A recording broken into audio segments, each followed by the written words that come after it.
Hello, good morning, good afternoon, good evening, and welcome to show number 91 of the Pop Culture Gamers podcast. My name's Haydn, and I'm here, as always, with Steve. How are you doing, Steve? I'm sweaty. I probably smell a bit by now. Festering, I think is the word probably as well, because flies start to hover over my head. Is that bad? Right, so you're stewing in your own juices at the moment. Just a little bit, yeah. Yeah. It's that sort of weather, though, isn't it? Oh, terrible, isn't it? Yeah. Before we get into how you've been and all of that sort of thing, I just want to give a shout out for Alan. As any of you who were in the Facebook group may have noticed, there was an announcement on the page about Alan, and Alan had unfortunately, our co-host, had been taken into hospital quite quickly for an operation to do with his eyes. He's had his operation, some bits, some good, some bits, some bad, and he's just in the recovery phase at the moment. Unfortunately, it's going to mean for Alan that he's not going to be able to play video games or look at a screen for a month before he can actually start doing any of that again. So I think he's probably going to be quite frustrated because he's also not going to be able to do his running. But he is in recovery. Hopefully he'll be getting home in the next few days. So fingers crossed for him. And I think there's been a lot of people who have actually have sent their bests for Alan. So, we've got on there from Craig Cole saying, hope you're feeling better soon and all the best for the operation. Dave Rivet, who's put all the best as well. Same from Michael Edwards, and Adrian Parker, Richard Mortlock, Mark Smith, Mark Prudhomme, Matt Hadfield, Lee Doherty, Mike Barden, my good lady wife as well, and Paul Wilson. So lots of other people have put on, likes and hugs and all of that sort of thing. So on behalf of us all, we hope you feel a lot better soon, Alan, and we can't wait to get you back on the show. And I just hope that you're going to be back in time so that we can do the specials for the new Star Trek Discovery when that's released. Yeah, it's not too far, is it? No, it's not too far at all, only a couple of months away. So, Steve, with that, how have you been? Yeah, we didn't record, did we, last week? No, we didn't. No. So yeah, it's busy. The heat, as much as we're great for the weekend when you can and try and enjoy it, but our houses don't sort of support it, do they, like they do abroad? No. And we sit there and just stew in it most of the time. We all go and rush out and buy fans every year, like we're crazy people, and then we throw them away because they break. But yeah, no, it's all good. One thing about work. Now, we won't talk about it here, we don't need to, but I've spoke about work could be changing for me. Yeah. Well, that opportunity has just come to fruition's the word I think I'd use. Fruition, yeah. And what it will mean for the show is, at the moment, call out will probably stay the same, so I'll still be doing that. But I'm going to have my phone on 24/7. Oh, that's bad. Well, it's only for escalation. Right. So occasionally, if they can't get hold of someone during the weekend, they'll ring me to kick them up the backside. Okay. And what does that mean for you for the week? Is your week the same as normal, or? Yeah, but I will probably do 2 days in the office at home in here. So a bit of homeworking then. Yes, will be, yeah.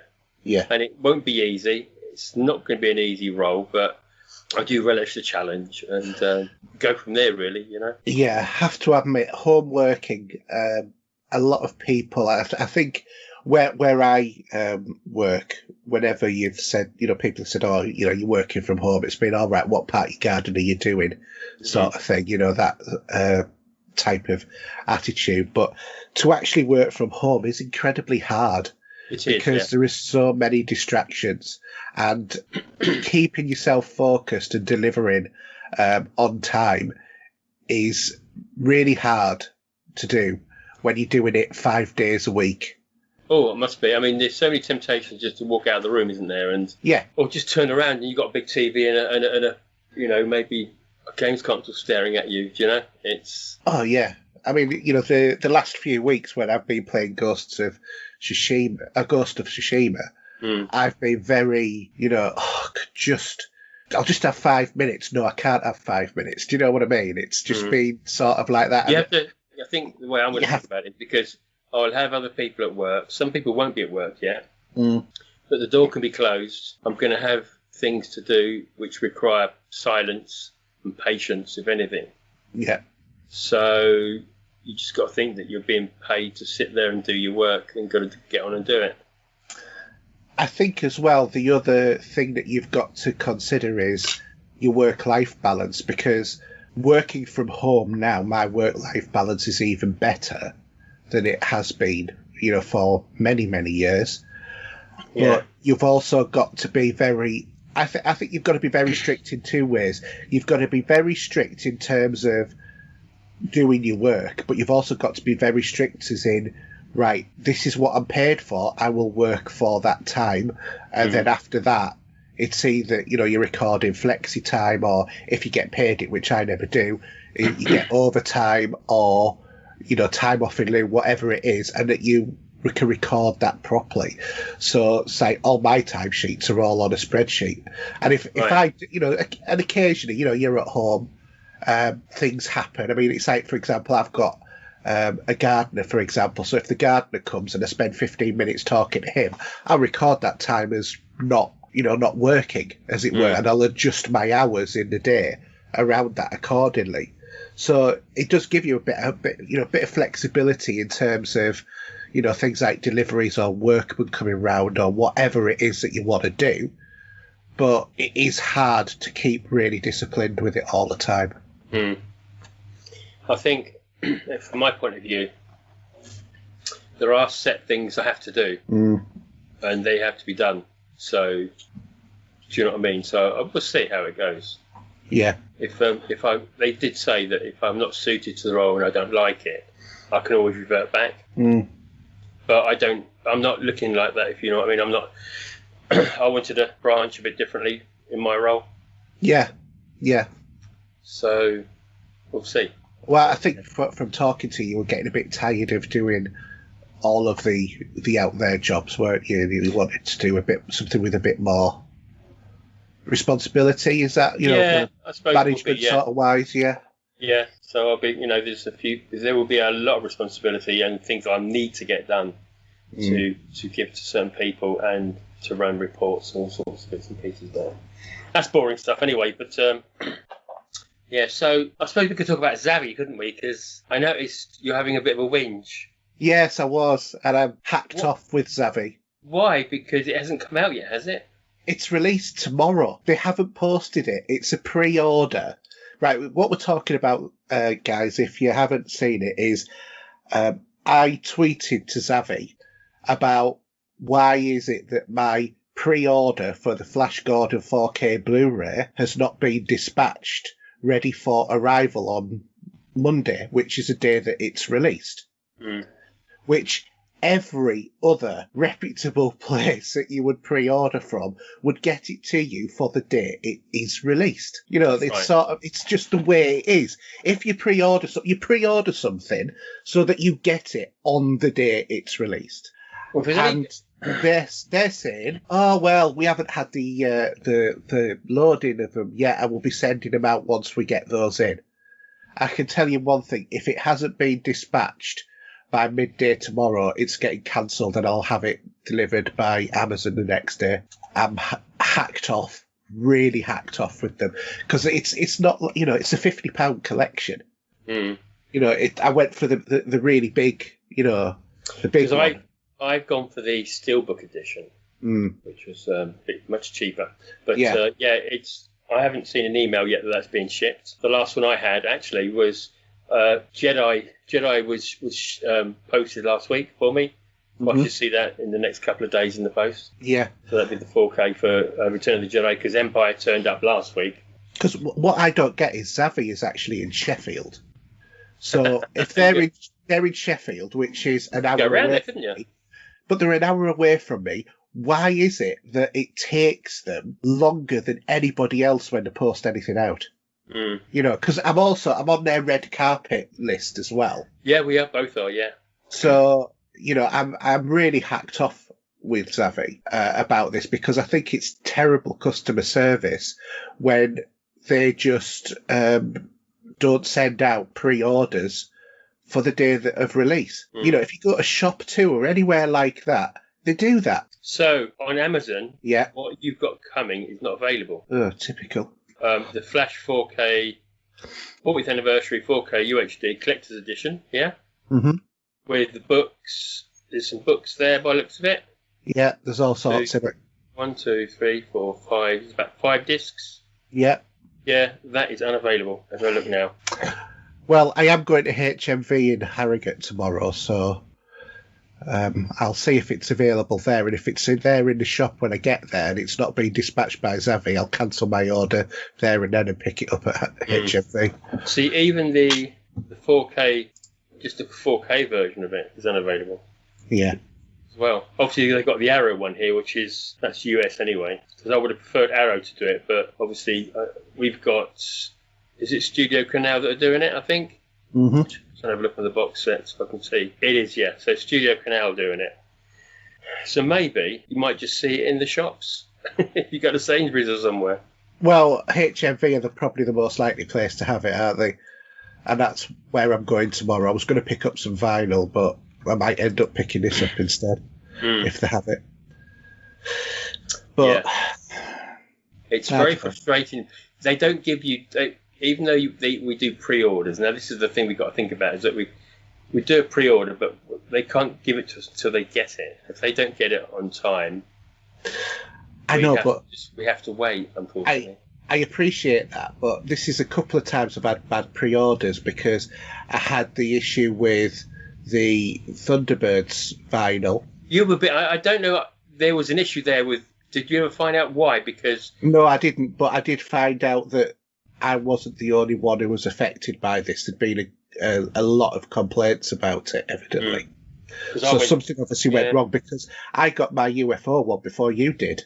Well, I was before. That was this time last year, ironically, because I was still in the States. Yeah. I think when I went, and then I think it was delivered while I was out there. But it's pre-ordering stuff these days is more the norm now, I think. Yeah, it is.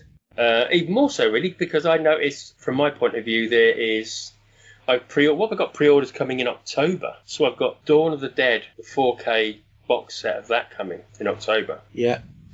I've got I Spit on Your Grave box set, 4K coming. I can't even remember when it is. I have to look it up. And Casino Royale soundtrack, that's en route. But then I just had, for example, what turned up this week. I pre-ordered about 2 months ago The Dark Knight Rises on vinyl soundtrack, and that was released, and I got that in the post this week. So it's a hit and miss scenario, unfortunately, and it's the way it works. I think that's the problem.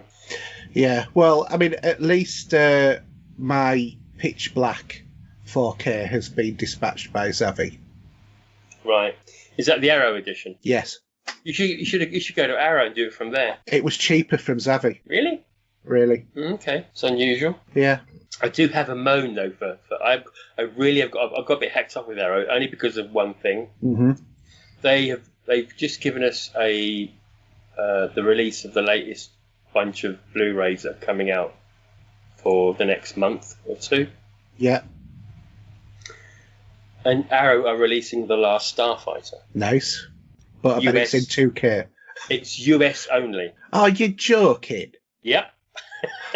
That is so stupid. And it's going to have a load of extras on there because I like the way Arrow do theirs. They actually have documentaries extra that they have put onto do their own stuff. So yeah, really a bit miffed about that. I do have a Blu-ray copy though, so I'm not too fussed, but it would have been nice to have it on Arrow just for the quality of what they do. Yeah. So that's the way the cookie crumbles.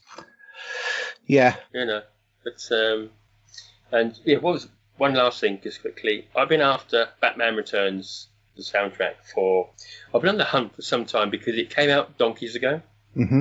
And originally they came out the triple vinyl edition came out, And after that, they had the double album version. I think it's a double album, yeah.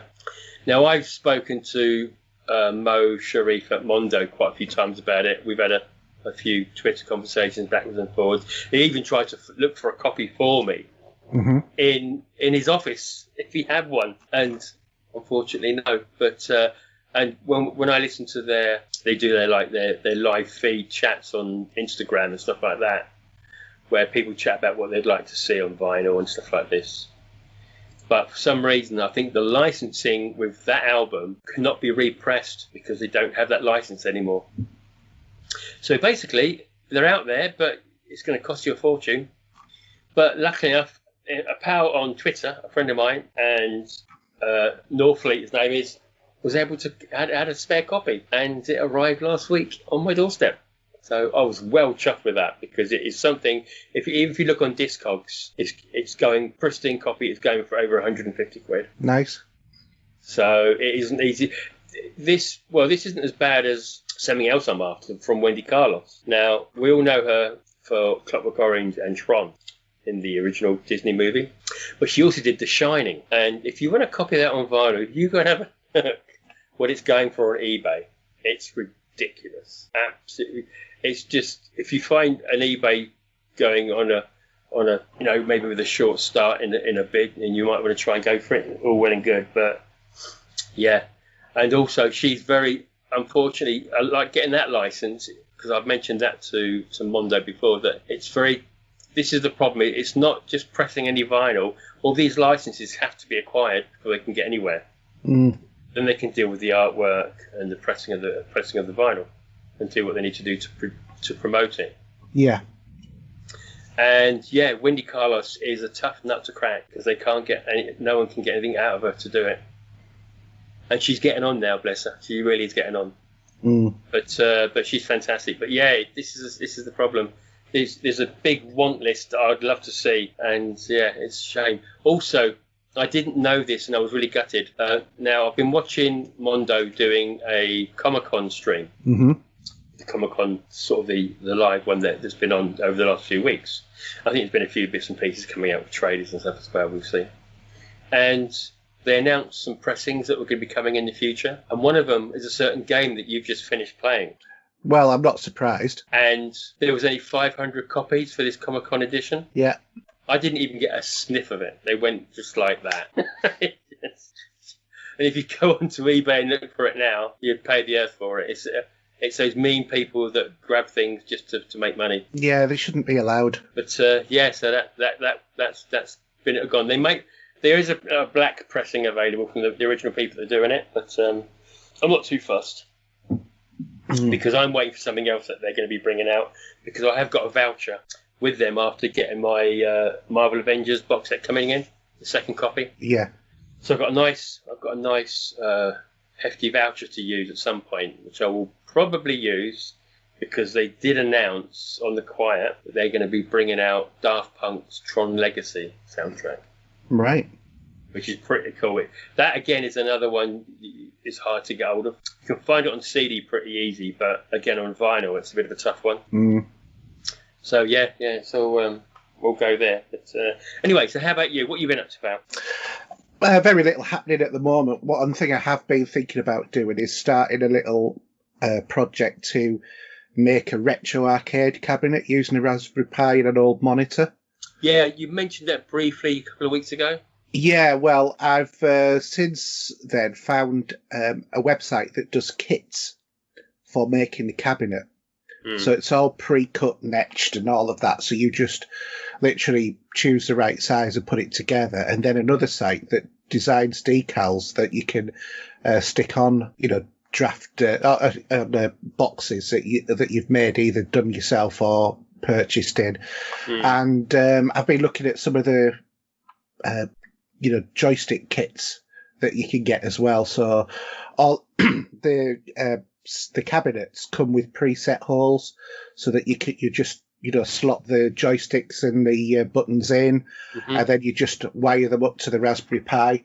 So I've been sort of like pricing it up how much it will actually cost me to do, because I've got a spare monitor kicking around. So which I picked up for like a £5 or a £10. It's not HD, it's just 1280 by 1024 or whatever it is. Just a standard PC monitor, yeah. Yeah, but that's all that you need for a retro arcade console, cabinet, really, isn't it? You don't need a HD screen. Although, I've also got a HD monitor kicking around that I could actually put in there as well. So, yeah, I'm just, having some thoughts about what I could, what I want it to look like and all of that. So I think that's probably going to be, once I get my house sorted out at Stokesay and I get that emptied, I think that's going to be my sort of little project for the winter, I think, is building one of those. And because my son at the moment, he's going absolutely crazy for retro consoles, but he's got this thing in his head of he wants to try to get retro, to try retro consoles using the proper cartridges rather than through emulation. So he's been buying a load of NES. eBay? Yeah, no, NES cartridges, just from like CEX ready, because he's been saving up for one of these NES clones that you can get. So I think it's the retro bit clone that he got, and it was only like a £20 sort of console. But, he saved up his pocket money, sent off for it. It arrived today. We put the cartridge in, switched it on. Not anything. No picture, no nothing. Doesn't work. No. And he was sort of like, temper tantrums and all of this, that and the other. And when I'd calmed down, then Adam started doing that. But, so it was a bit of a stressful afternoon. So I've been looking into where I could maybe source a original NES from, together with all of the leads and a controller and all of that sort of thing. Yeah. So they are available, but I just want to try and find something local where I can pick it up. So if anybody, have you looked on CEX's website to see if you can pick up anything else from somewhere else? Yeah, the nearest one to me at the moment's Wakefield. Yeah, but what I'm saying, if you go onto their app, you can hunt for what you want, and they'll ship it to you. Yeah, I know that. Yeah, but like I said, the nearest one is Wakefield at the moment. Right.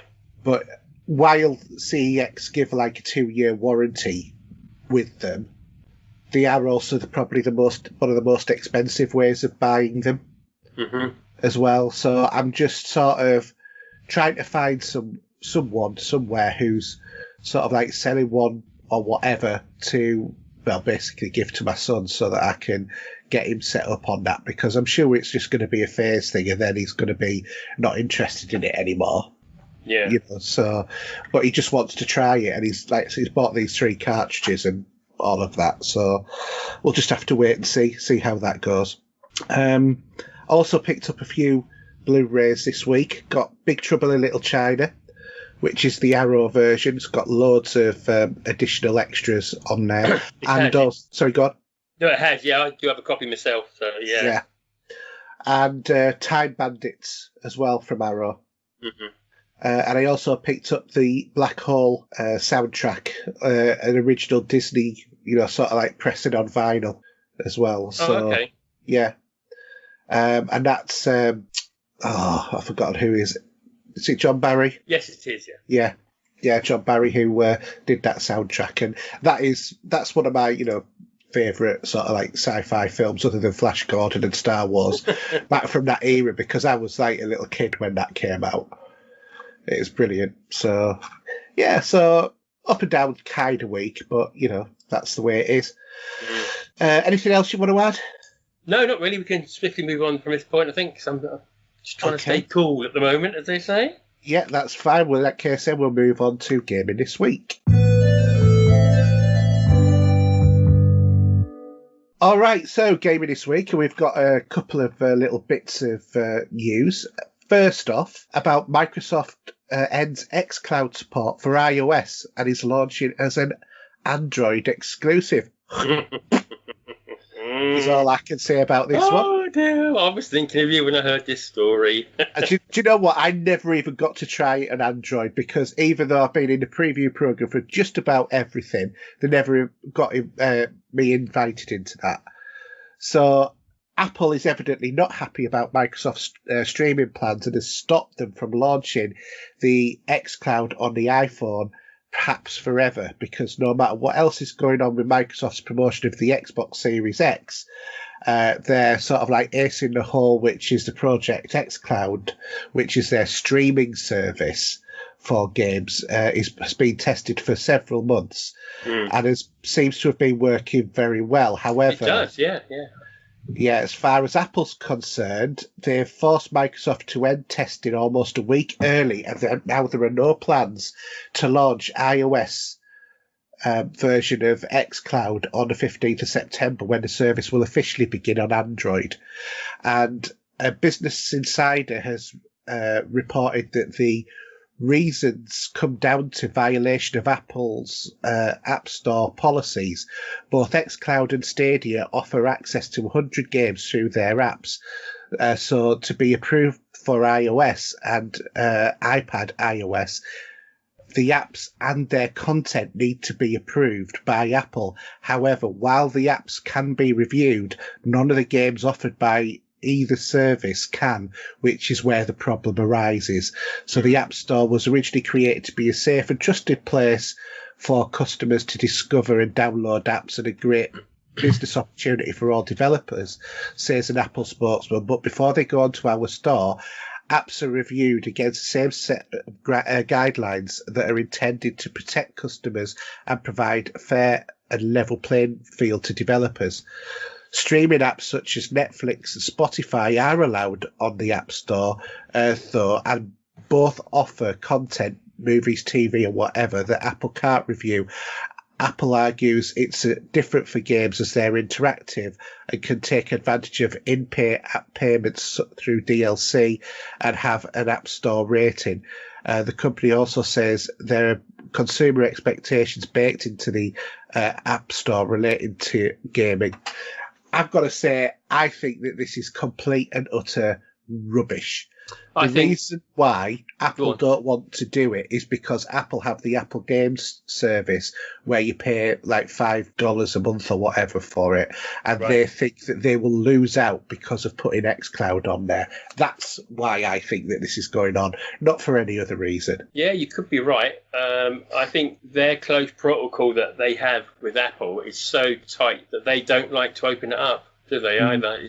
I can't stand Apple, honestly. I'm glad I'm not with them anymore. They're just pointless to me. Yeah, well, it has somewhat hacked me off. Other than that, we've also had the Sony State of Play for August 2020. Did you catch that, Steve? No. When was it? Which day was it on? Do you know? Tuesday or Thursday, I can't remember. I might have been on call that night, so maybe not. Anything in it? So we had Crash Bandicoot 4.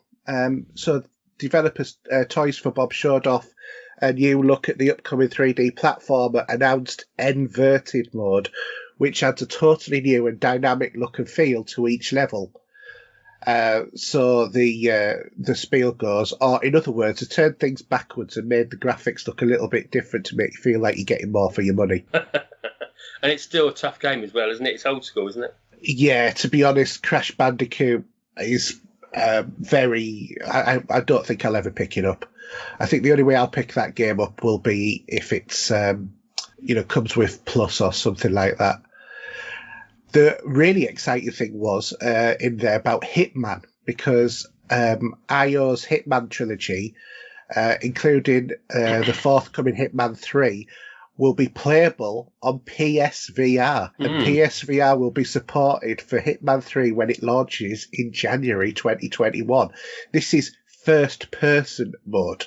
This is not you looking, over the shoulder or anything, or from behind. Third person. This is actually, you'll be able to be Hitman in first person.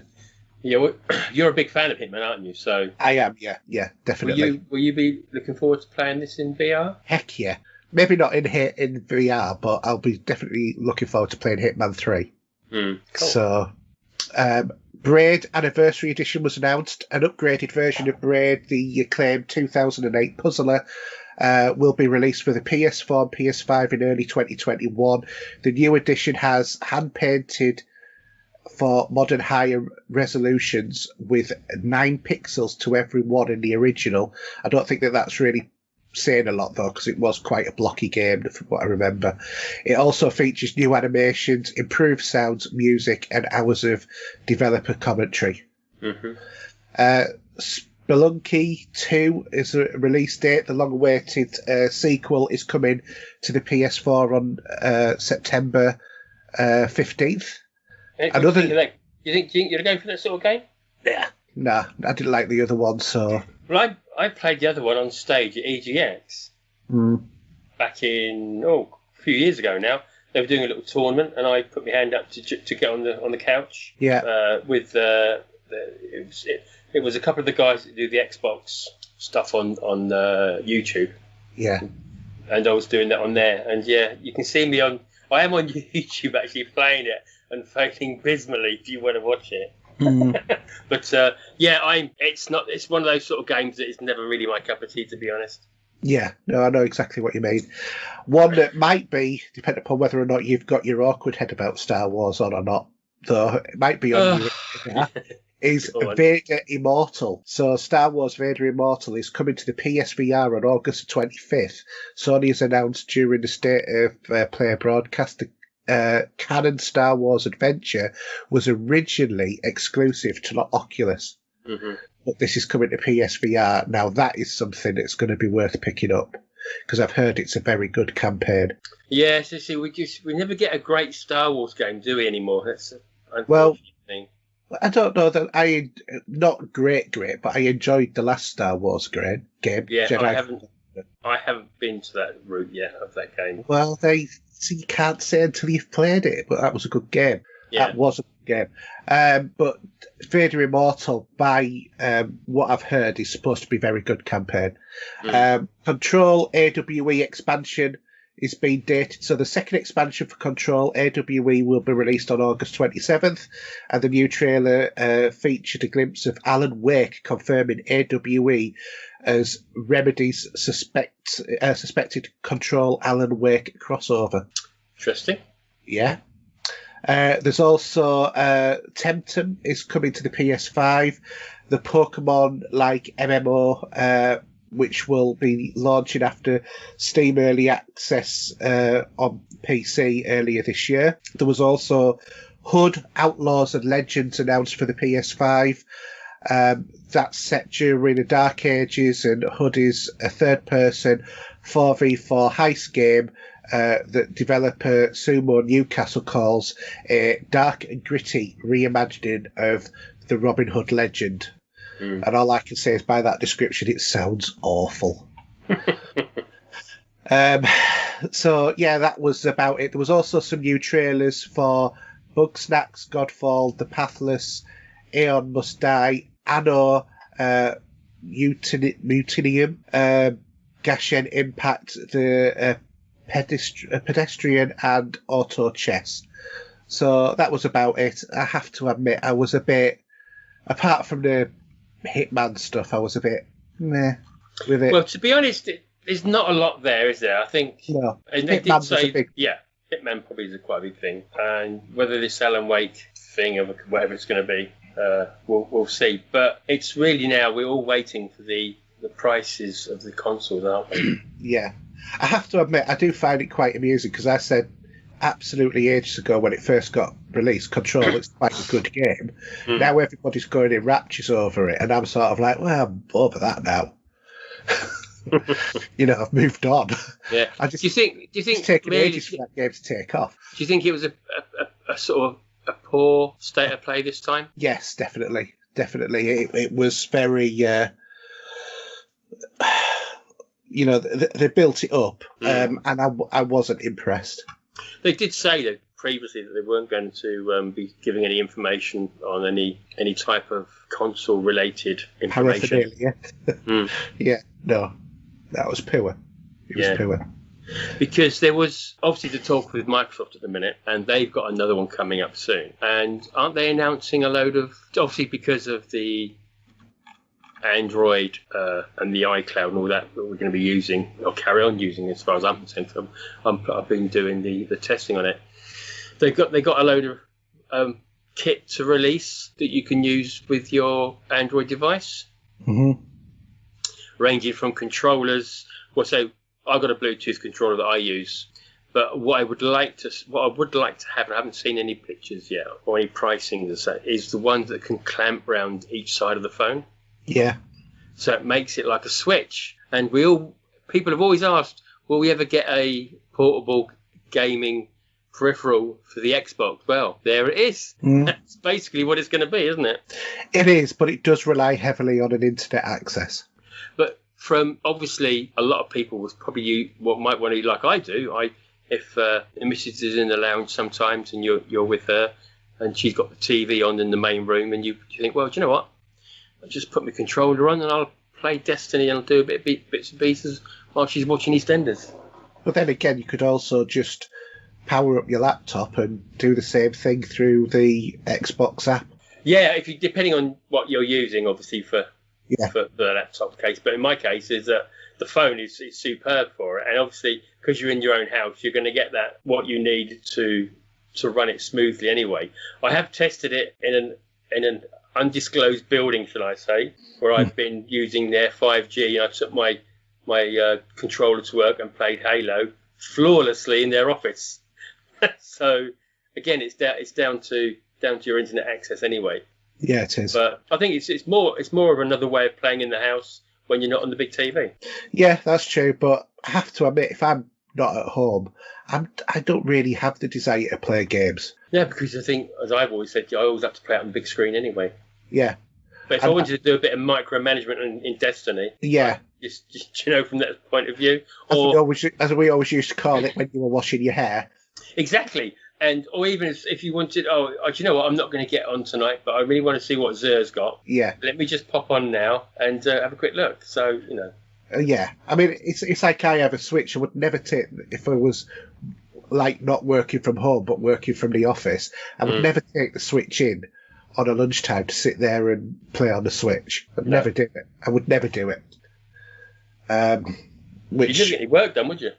No, I would. Don't forget, I'm working from home all the time. I'm even working on my PC, which has got all my games on. It's not like I don't have distractions absolutely everywhere I look. Yeah. But it's just going to work and playing games. It's just not me. I just wouldn't do it. No. It just doesn't feel right.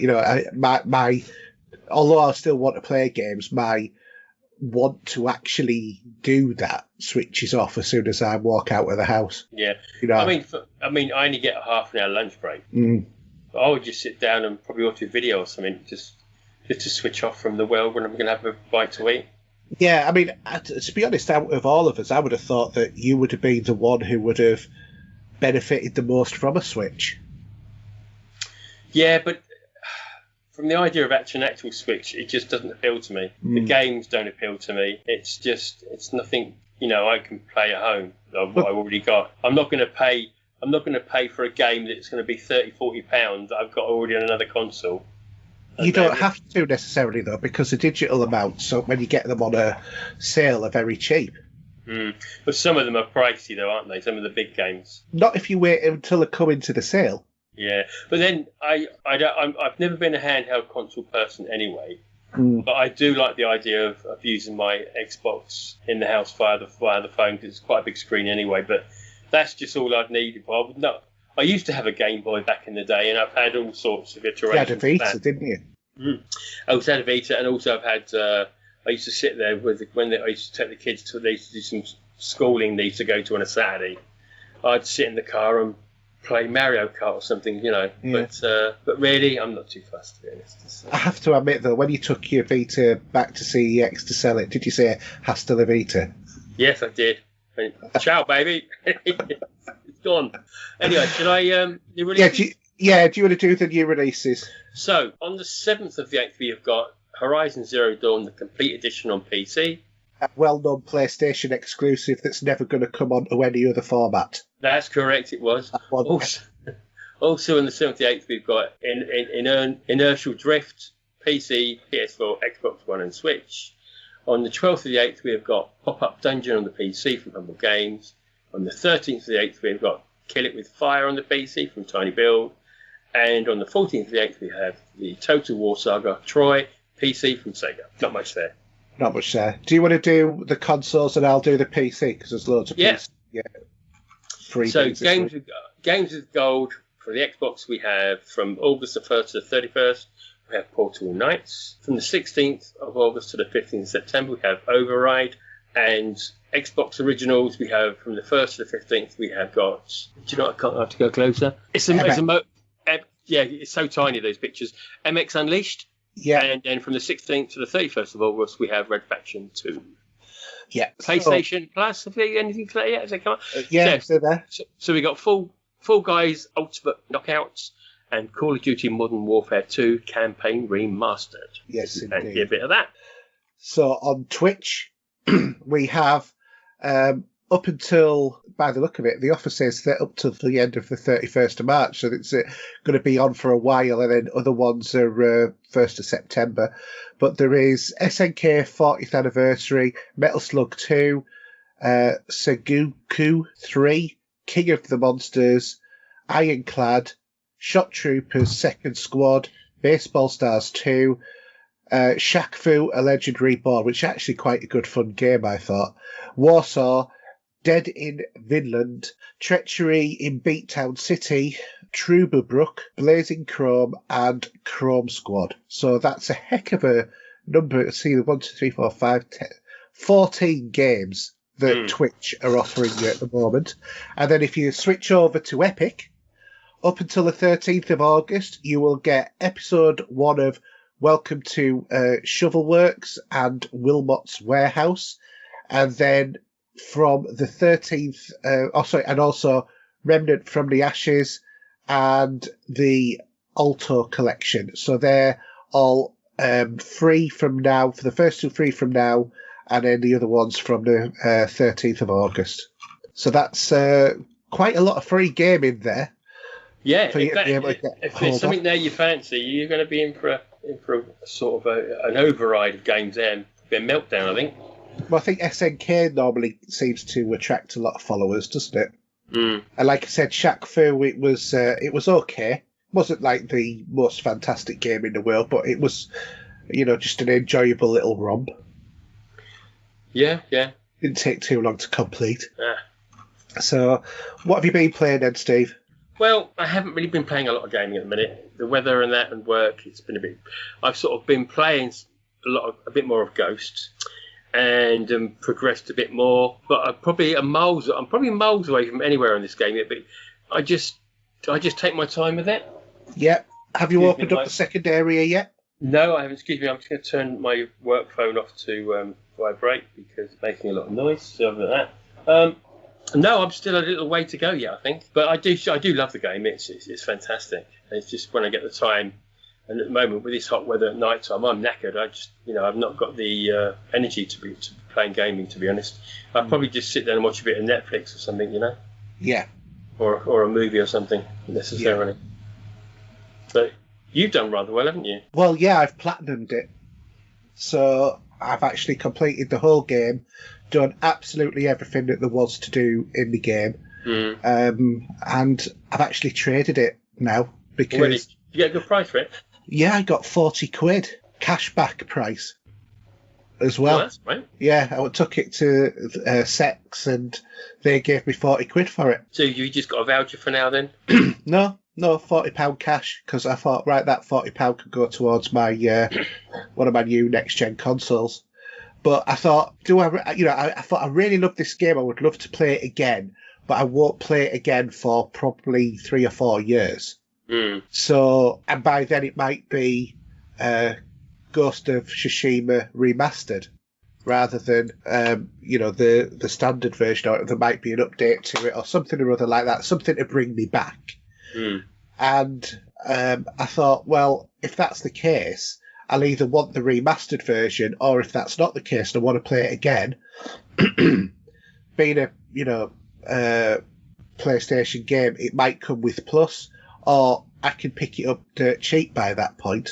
So I thought I might as well trade it now, and get rid while it's still got the value on there. Because I don't normally do that. I normally hang on to games a lot more. But being a story-related game, when you're done, basically, anyway, aren't you? So pretty much so, yeah, pretty much so. But I absolutely love this game. This is one of the best games of this generation. Whether or not it's the best game of this generation, I don't know, but it's certainly up there. It's going to be close.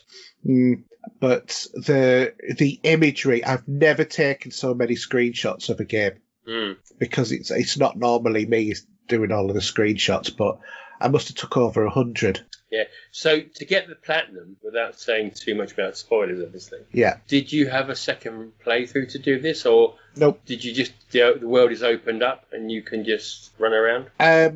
In order to do it, there are lots of platinums. Like for example, lighting all of the lighthouses. Right. Which I don't know if you've found a lighthouse yet. No. Or not. Nowhere near. Right, okay. Well, there's several of them across the world, and I just went into areas of the map that hadn't been unfogged to find them, basically. And that, that's what I did. Just, rode my horse along the coast, look for fire and all of that sort of thing. The game is really, really good at telling you where to go, because there is normally smoke, either like a little willowing white wisp, or there is that big billowing smoke. Or the other thing as well is the birds. The birds tell you where to go. That's right, yeah. And it was one of those things of, I noticed the bird, but it took me ages a couple of times before I realised, actually, this is telling me where I should be going. It's following me to where I'm going. So I think it must be guided. So I just started following birds a lot as well, and they take you to things. And then also when you unlock all of your skill trees, because I unlocked absolutely everything in the game. Every skill tree, everything. I got every piece of clothing, all of that sort of stuff. And you do that in various different ways. But one of the key things was the charm for doubling your or increasing how much resources that you got from things. That was really, really important to get that. I think it's Arrow Peak Point or something like that. You get that near the beginning, and then it allows you to accelerate everything on so much faster.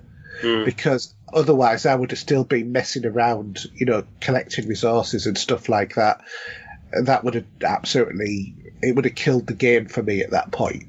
But because I, heard this was the thing to get, and I'm saying to everybody who's playing it, get that, put it on your sword, and just keep it on your sword the whole game, because sometimes you got well more than double the resources that you just collected from, using it normally. But absolutely fantastic game. The imagery, absolutely everything. It really, really did make you feel like you were being a samurai on that game. I love the story. I'm not going to give any spoilers to the story, but I think we'll see Ghost of Tsushima 2. I don't think it's over, but it was a really good ending. There's a lovely moral choice close to the end as well, which is absolutely fantastic. The battle with Khan lasts for so long; it's unbelievable. It really is a long game. When you're doing the invasion of the Mongol castle, you've really got to have, I would say, a good 45 minutes to an hour to be able to do that level. Don't, if you're in a rush, don't start it, because you're going to have to suspend the console halfway through the battle. But I absolutely love the game. I really want to say it's probably the best game I've ever played on PlayStation, but I'm not sure 100% that it is. But it's certainly in the top 2. Mm. Whether or not it's the number 1 slot, I don't know, but it was fantastic. Absolutely loved it. The game is beautiful. But ironically, the character models are not as good as, say, Assassin's Creed, because I've played through a little bit of Origins this week as well. Yeah. And while the environments in Ghost of Tsushima are really good, the character models are actually better in Assassin's Creed Origin. Mm. More detail in them, because they are, while still very detailed, not as detailed as what Assassin's Creed was. But I think this is a difference of where Assassin's Creed probably focused more on your character than the environments. Yeah. But yeah, fantastic. Absolutely fantastic game. I've got no real fault with it, to be honest. From what I've played so far and how much I'm enjoying it, I've not enjoyed a game like I haven't enjoyed a game like this for so long. Mm. It's really one of a kind. So, don't you think, though, it feels like the Assassin's Creed samurai game we've been wanting? It is, and I always thought to myself that this is what Assassin's Creed should have done. I mean, as much as it's okay, the Viking one, I don't think it's got the appeal that the samurai has for me personally. No. And for now, I don't think I will purchase Valhalla yet. Is it going to be on Microsoft? Yes. Yeah, I think it's on the auto upgrade stuff. Yeah, so for now, I'm happy with that. But yeah, no, it's a shame. Assassin's Creed missed a trick with that one. If they do it now, though, it wouldn't be worth it, because I think they will be up against Ghost and that. So it will be. I think it'll be a while before we see something similar from Assassin's Creed. I don't think Assassin's Creed could do samurai anyway. I think that Assassin's Creed would have to do ninja, because a samurai is more of a in-your-face sort of opponent, whereas a ninja is more like an assassin. I can see what you're saying, but samurai can be on the quiet, if you're with me, to do their assassinations. Mm. But yeah, I think they'd have to really think the storyline through and how they would do it, because someone's beaten them to it, basically. Yeah, I mean, what I would like to actually see in terms of Assassin's Creed, which I think has been missing since Syndicate, is the return to having the Brotherhood and a reference to the Brotherhood. Yeah. Excuse me, I'm back in the chair. I've got to move a minute. Come on, carry on. Yeah, that's what I think's missing. And another thing that they could do as well is Roman. Yeah. I think a Roman Did we get Assassin's what was that Creed. Roman game we got from Microsoft? Do you remember? We had a Roman game, didn't we? Rome. No, it wasn't called Rome, was it? Yeah, I'm sure it was. I don't think so. You were a centurion. Maybe. I don't think it was, but yeah, okay, carry on. Because that was a bit of a bad one, wasn't it? Because the graphics they were showing you in the trailer and how it was going to play compared to what it played like was a bit different. Apparently, they got a bit of a knock in the. Got a bit of a knock from the. And it was Rise, Son of Rome. That was. Thank you. There you go. That's it. Yeah. But that was not a bad game to play. But I just got to a point where I just couldn't get past it, no matter how many times I tried. And I even tried the thing of leaving it for months, then coming back, and that still didn't work. Yeah, that always works any other game, but I just seem to have got to a point of an impasse. But I was really enjoying that game as well. And then I just got to a point where I just seemed to get bottlenecked and I just couldn't get past. But anyway, other game I played a little bit of Hitman 2 on the PlayStation.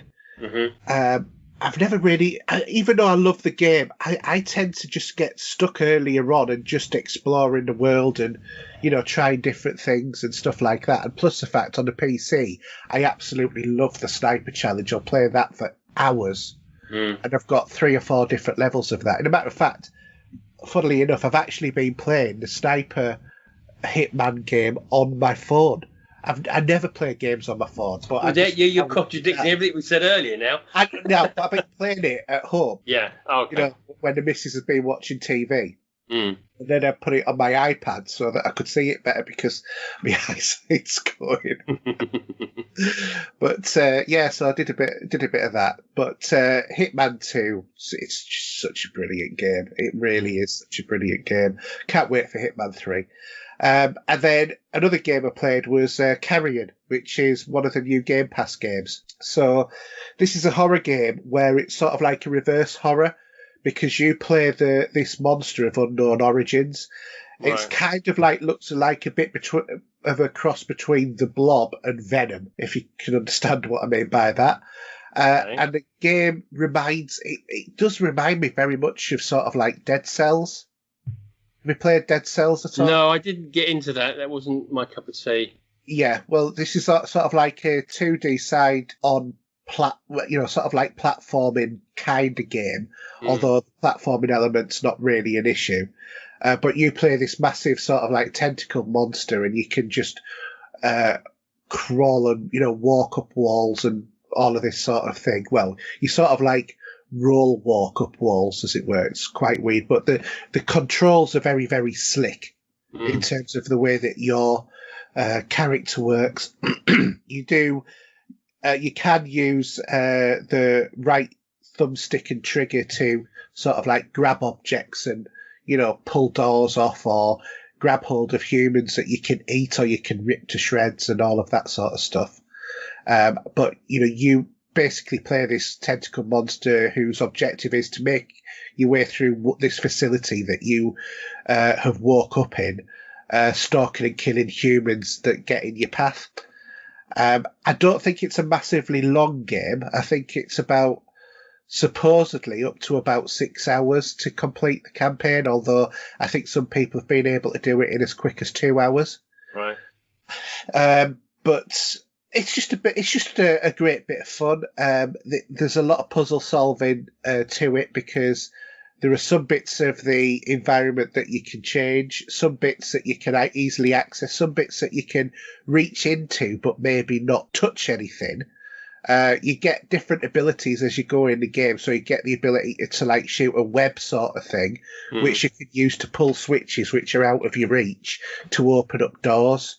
There are different sort of like areas. It's got a good sort of checkpoint system in the game. So every few screens, there are there's bits hidden in the background, like, how can I put it? Sort of like round doors, that are looking at your face on in the background, that you can sort of absorb into, and then you leave a bit of yourself there, but that then becomes a spawn point for when you die next, so that you end up going back there, and you let go a bit more of yourself, and you can go back there to revive yourself and get more stuff. You get more abilities later on in the game, such as being able to burst through certain types of wall, all of that sort of stuff. The enemies get more advanced the further into the game, so you start off with just like scientists walking around, and you can go at them, because there is actually a button for you to be able to do monster sounds, and they'll run off, or you can chase after them and then just eat them, which will also increase your power level as well. Or, your health. And then after a little while, you get the ability to do other things, and that sort of like power level sort of increases as well. But the enemies that you're going after, which are the humans, they then suddenly start getting guns, and even with a pistol, they'll gun you down quite quickly. But then you get ones with machine guns, then you get these ones with these sort of like electrified shields, so you have to be really quick or sneaky. So, because they'll switch the shields around very quickly. Yeah. So you've got to sort of like jump over them and then attack them from the background before they can, turn round with the shield, which will shock you.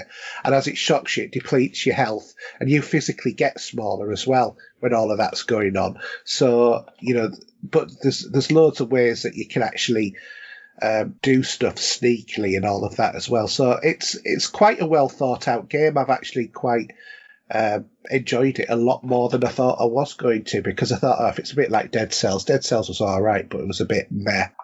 But I actually like this one better. But it's got that sort of like Dead Cells sort of look to it, right? If you know what I mean. You know, the graphics sort of like that high bit kind of thing.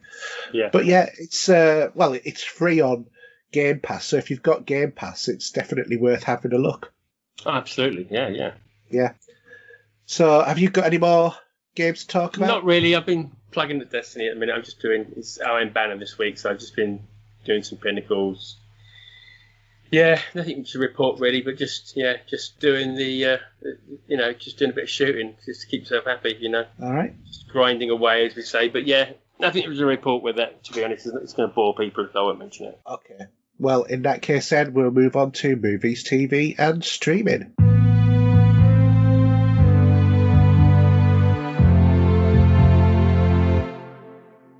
All right, so bit of movies, TV, and streaming, and first off, bit of news. Val Kilmer's DC fandom appearance. Have you heard about what went on with this? No, I've been listening to a lot of stuff to do with the Snyder Cut with HBO and Justice League, which I'm really looking forward to. You won't believe how much I can't wait for that. Yeah. But no, I have watched little bits and pieces, but I don't think I think I might miss this one. Well, Val Kilmer basically appeared at DC fandom, making fans hopeful of the release of how was it? Schumacher, that's it. Yeah, Schumacher. Same as a racing driver. Yeah, yes, that's right. So the Schumacher cut is the alleged director's cut of Batman Forever, created by Joel Schumacher, which was more detailed and superior version of the movie that was released in the theatre after cuts were made by the producers.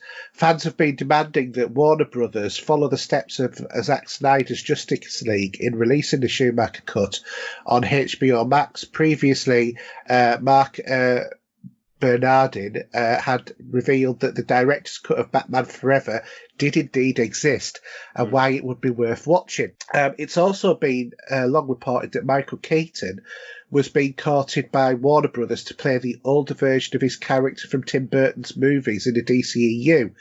However, this was then reported that apparently the talks fell through, and I didn't know this, and Warner had set the sights on Christian Bale for the same part. However, it is possible that now Val Kilmer might instead be taking over the role as the older Batman in the DCEU, who no longer wears a suit, but instead takes that Nick Fury sort of role that Samuel L. Jackson does in the MCU. So what do you think about that? Val Kilmer as the I older don't Batman? like Val Kilmer as Batman. I never liked it. Yeah. Unfortunately. It just didn't work for me. I mean, I still watched it, of course, a couple of times, but it's just not floated my boat. And I feel that, I don't know, I mean, I heard some reports saying that Michael Keaton had signed on the dotted line, so... Well, I hope he has, because he was the best of those Batmans. He was, and I've been going back watching Batman and Batman Returns many times, and I just do love putting them on. And he's such a good actor with that, and it just works so well for him having that chaotic sort of crazed persona that he had while in the suit. Yeah. So yeah, it'd be nice if we can see that. If they want to give us a director's cut, I'm all for it. It's like there's other things that have been floating around recently, like the Green Lantern stuff. Have you seen some of that? Yeah. That looks interesting, I must admit. But I don't know how that's all going to work and whether they'll throw that in. Whether it'll get thrown into the Justice League or not, I don't know. But it'd be interesting. Interesting to see. I must admit, in terms of Val Kilmer as Batman, while I still preferred Michael Keaton, I think that Val Kilmer's Batman was much better than George Clooney's. George Clooney's, for me, was where it fell through the floor. Well, that went from bad to worse. I can't think which way around it was now. Was Val Kilmer before? Val Kilmer was first, then it was George Clooney. So it went from bad to worse, then, didn't it? It did. It was absolutely appalling, was that last Batman movie. But Val Kilmer's one, I didn't actually mind too much. You had to... I tried not to compare it to the Michael Keaton one because it's, it's sort of like going out with the world's most beautiful woman and then somebody who you picked up at a local club at the stuff's not necessarily going to be really comparable, are they? No. It's just, Michael Keaton was just so far ahead of any of them. He's a brilliant actor, Michael Keaton. But anyway, another bit of news is about Dune. So the first footage of Denis Villeneuve's highly anticipated remake of Dune will be here before the summer is over, evidently. So filmmakers Denis Villeneuve's adaptation of the sci-fi novel Dune is one of the most hotly anticipated films of the year. I'm certainly looking forward to it. And although we've had the global lockdown, which has obviously made a lot of films have an absolute car crash in terms of the production schedule, lead actor Timothée Chalamet recently confirmed on Twitter in a response to a fan query that the trailer for the film will be released before the month ends. So we'll be able to see what this, hopefully, visuals feast will actually look like. Well, he did a good job with the Blade Runner. So see how this pans out. It should be quite interesting. Yeah, I'm looking forward to it, but also not, if you know what I mean. I like the David Lynch film. I know a lot of people didn't, but no, it's really good. It's a good movie. Maybe it's not aged as well. I don't know, because really, though, theoretically, that some of these sci-fi movies don't need to age because they're set in a time that we don't exist anyway. So I don't. Yeah. Do you know what I mean? So it wouldn't come as a class of it doesn't age for me. Maybe the haircuts might, or some of the, but no, it's I love it. It's really good. Anyway, do you want to do the cinema releases? Yes. So 10th of August we have No Postage Necessary, and on the 14th of August we've got Pinocchio. Really? And Spree. Yeah. I don't even want to know what that version that's going to be. Is that a live action version? Yeah, it's another one of those Disney live action versions. God. Yeah. Or in other words, how to make a film more cheaply by not actually writing a screenplay. Yeah. Fire the script writers. Oh God, yeah. Okay. So, Blu-ray DVD releases. I've done 2 weeks because we missed last week's as well, and there was 1 or 2 that maybe people might have liked. So Jack Ryan season 2's out on Blu-ray DVD from last week, and also this is the main reason why I wanted to put it in, the original Supergirl movie, which also co-starred Christopher Reeve as well, was released last week, and that's what I'm kind of like thinking about actually getting hold of to go with my other Superman movie collection. Yeah. Just to make it a bit more complete.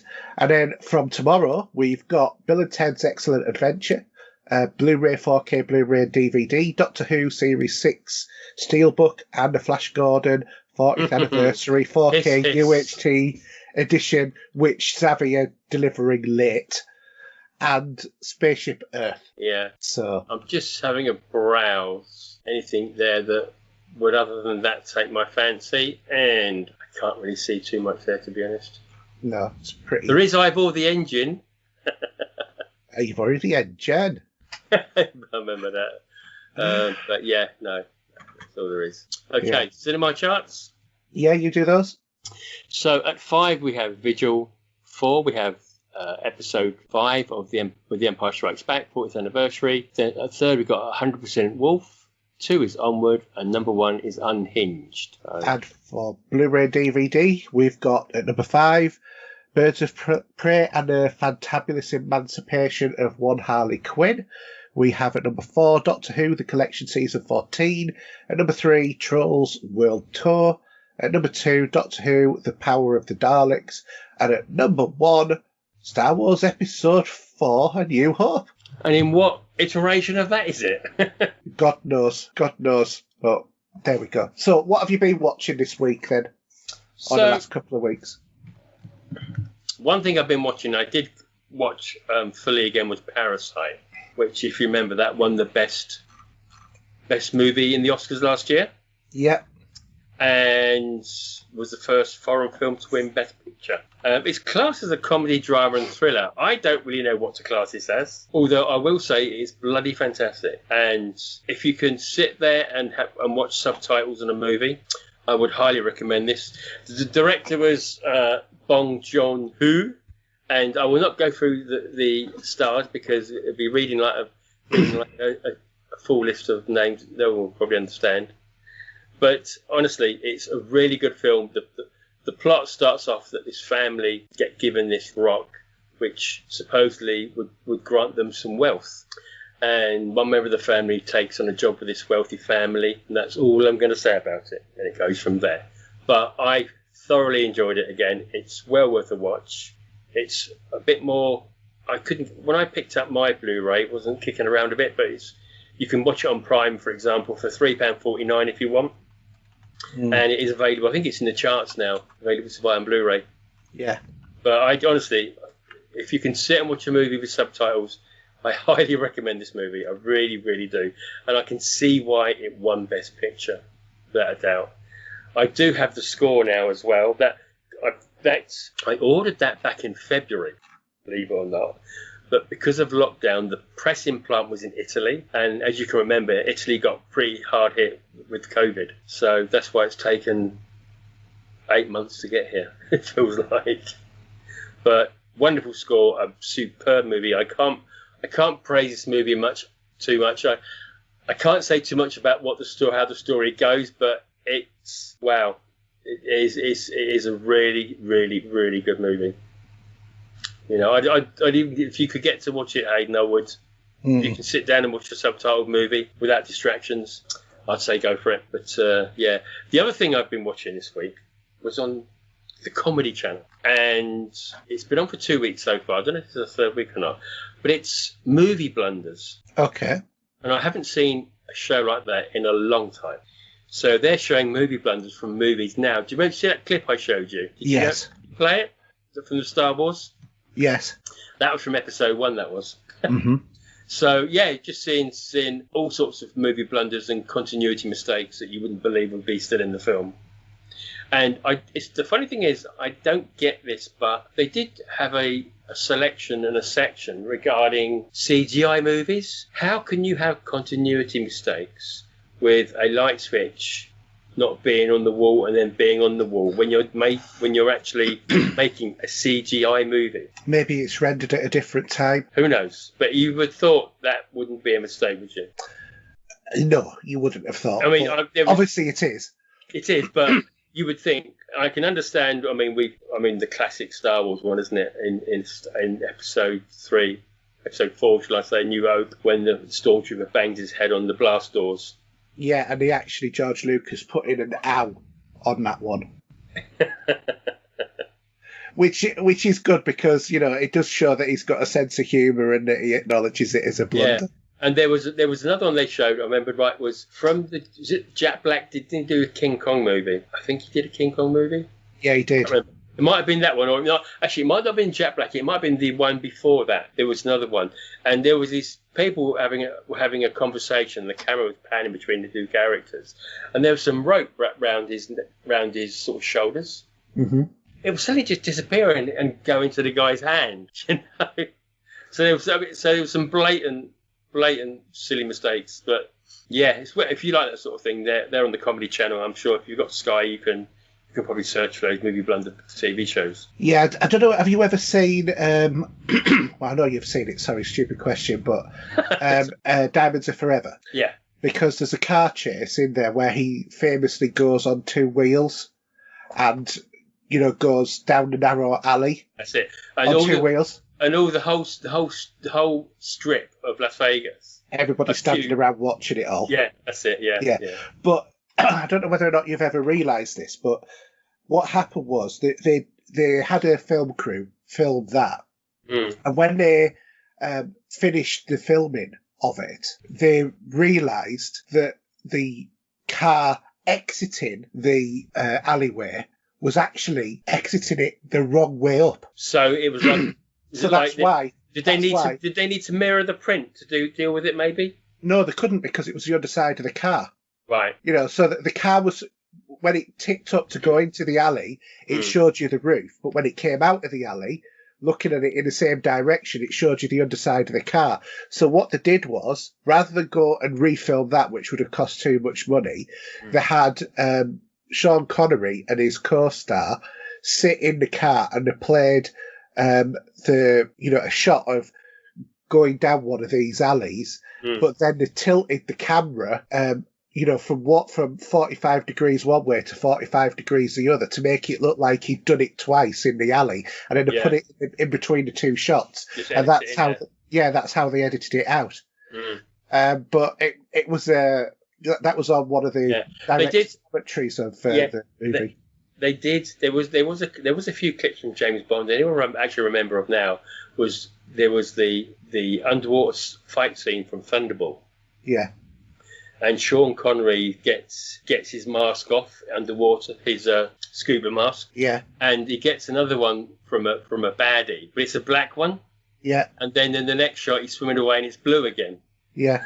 Do you know what I mean? So, there's hundreds. I mean, that would be a good special, wouldn't it?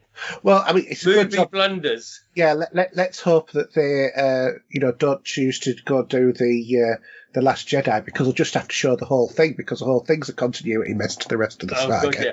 I said they did. There was what was the one they showed? That was it. When Ray was in the chair and he was sort of talking to her. She was crying and that, and the tears would suddenly disappear. And then when he took his helmet off and all his hair pops out, lovely, isn't it? As he does, like an advert for shampoo. Yeah, but, like he's advertising Tresemme. That's it. Yeah, but he took it off and he put it down on like this big table that had ash on it, didn't it? And it crushed down. But in the next shot, that tray isn't there, and you can't see it. Well, you know that ash was actually supposed to be the ashes of Darth Vader. Yeah, but it's disappeared in that next in the same scene within about a second. Yeah. So there's loads. I mean, it's funny. I do remember what I remember. It wasn't on the show, but if you watch Commando with Arnold Schwarzenegger, and you have the scene where they got the yellow Porsche. Yeah. And you've got the guy that he said I would kill him last, and he's hanging him upside down. Yeah. He says I lied, and he drops him. And then when he gets the Porsche's on its side, then so you got one crushed side, one good side. He drags the Porsche down back on all four wheels and drives it away, and the side that was crushed is completely clean again, and it's pristine. Do you know what I mean? It's those sort of mistakes I do. No, that's German engineering. Probably, but yeah, we should do a movie. I don't know when, but it would be nice to do a movie blunder top 10 of what we got. Our favourite. It would be. Yeah, it would be. There's one to have. Anyway, other than that, that's it really for me. I've been just watching a bit of local TV. Yeah. Nothing special. Just I have been watching other movies that I don't want to talk about now. I've been watching like, for example, I watched 2 Dirty Harry movies over the last week. Out of those 5, I think I watched The Enforcer and Magnum Force and The Enforcer I watched, which are great classics. And I do love Dirty Harry with Clint Eastwood. It's one of his great characters. And I did watch Airplane, the movie as well, which is always worth a giggle. Surely you can't be serious. I am serious, but don't call me Shirley. But other than that, just ticking along nicely. Did you have it while you were having your tea? Or watch it while you were having your tea? What's that? Airplane, because I hope you didn't have the fish. Yeah. No, I had the meat. That's good. All right. Well, myself, I've been this week binge watching Umbrella Academy. Oh, I looked at that. What's it like? Season 2. So, have you ever seen Umbrella Academy? No, but I did see the trailer for it on Netflix when I was on there the other day. It seemed to pop up and say hello. Yeah, it's sort of like an alternative superhero sort of thing, a bit like a dysfunctional X-Men. Really, the story is that in sometime in 1980s, 5 or 6, 5, 7, I can't remember how many children were all born on the same day to mothers who were not pregnant on the day that they were born. So it shows you one of them being born, this girl who's in Russia, she's eyeing up this guy, she's in a swimming costume, he's in a swimming costume. They're sat by the edge of the pool. She jumps in, and when she comes back up, she's pregnant and gives birth there and then. So, but she wasn't pregnant when she jumped into the water, so she either held her breath for 9 months or something was up. So basically, all of the children who were, found under those sort of circumstances were all brought together by the Umbrella Academy and brought up by this sort of like really weird sort of bloke, but taught them to all be heroes. So at the end of the last season was about them getting back together and being dysfunctional, but trying to save the end of the world, which they'd caused. And then the result of that was this season, where it's effectively the same thing again, but this time they've all got stranded throughout different, time frames of the 60s or 70s, I can't remember, but they're all within a couple of years of each other. But they all arrive at different points, and they have to sort of like find each other and then, stop the world from ending again. So it's a really good show. There's lots of different sort of like functional dynamics between all of the cast in there. They're all it's for want of a better term, if you remember, do you remember Misfits? Yes, never watched it, but I know of it. Yeah, it's sort of like a bit like that in terms of the dysfunctionality of the characters. But they do have a good dynamic. They do all help each other and all of that. It also stars Ellen Page, who was obviously Beyond Two Souls and Inception. Yeah. So it's got a good sort of strong cast, but they opened up more of the story this time, and I'm really looking forward to if they do a season 3. I think I was a bit lukewarm to season 1. I think it was trying to really understand where and what was going on with these people. Yeah. But I think season 2, it felt a lot more grounded, as it were. And another similar sort of series is in the DC universe, which is I've forgotten what they're called. Doom Patrol. That's another sort of like similar kind of show. But Doom Patrol's even more wacky than the Umbrella Academy is. Okay. Doom Patrol season 2's out now. I think it's on one of the Amazon channels that you can subscribe to, but I've not bothered with that yet. So that's all that I've been watching. But there's about a dozen episodes there. Really good production values, good effects, good story. Really enjoyed it. Well worth a watch. So if you haven't got anything else to add, then shall we move on to the last part of the show, which is our listener questions? Yeah, and I've got an extra one, actually. Someone posted one to me on Twitter, so I'll save that one for last. Right, okay. We'll do that then. So we'll go on to listener questions.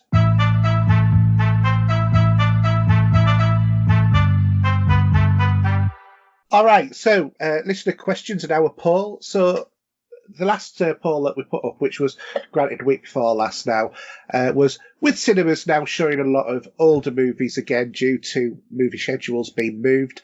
What are your feelings about this? So I gave you all a selection of ones that you wanted to say. So those read from love the idea of older movies and like seeing them on big screen again. Not bothered about watching them if they're already on DVD or Blu-ray. I'll watch them at home. Great way to share your love of old movies with, your kids, that sort of thing. But we only actually had responses for 4 of the options. So most of you, grand majority, so 13 of you, says, I'm staying away from the cinema because of coronavirus, but love the idea of old movies at the cinema. The next majority was... if it's a movie I like to see, it feels more like special at the cinema. Then the next down was not for me. I'm not bothered about seeing older movies at the cinema. And then finally, a couple of you voted for, depend upon the movie, this should just be limited to classics. So seems like most of us are still staying away from the idea of going to the cinema for coronavirus. Yeah. It's difficult, isn't it? It is, because the reason why I actually asked this was sort of like a personal thing.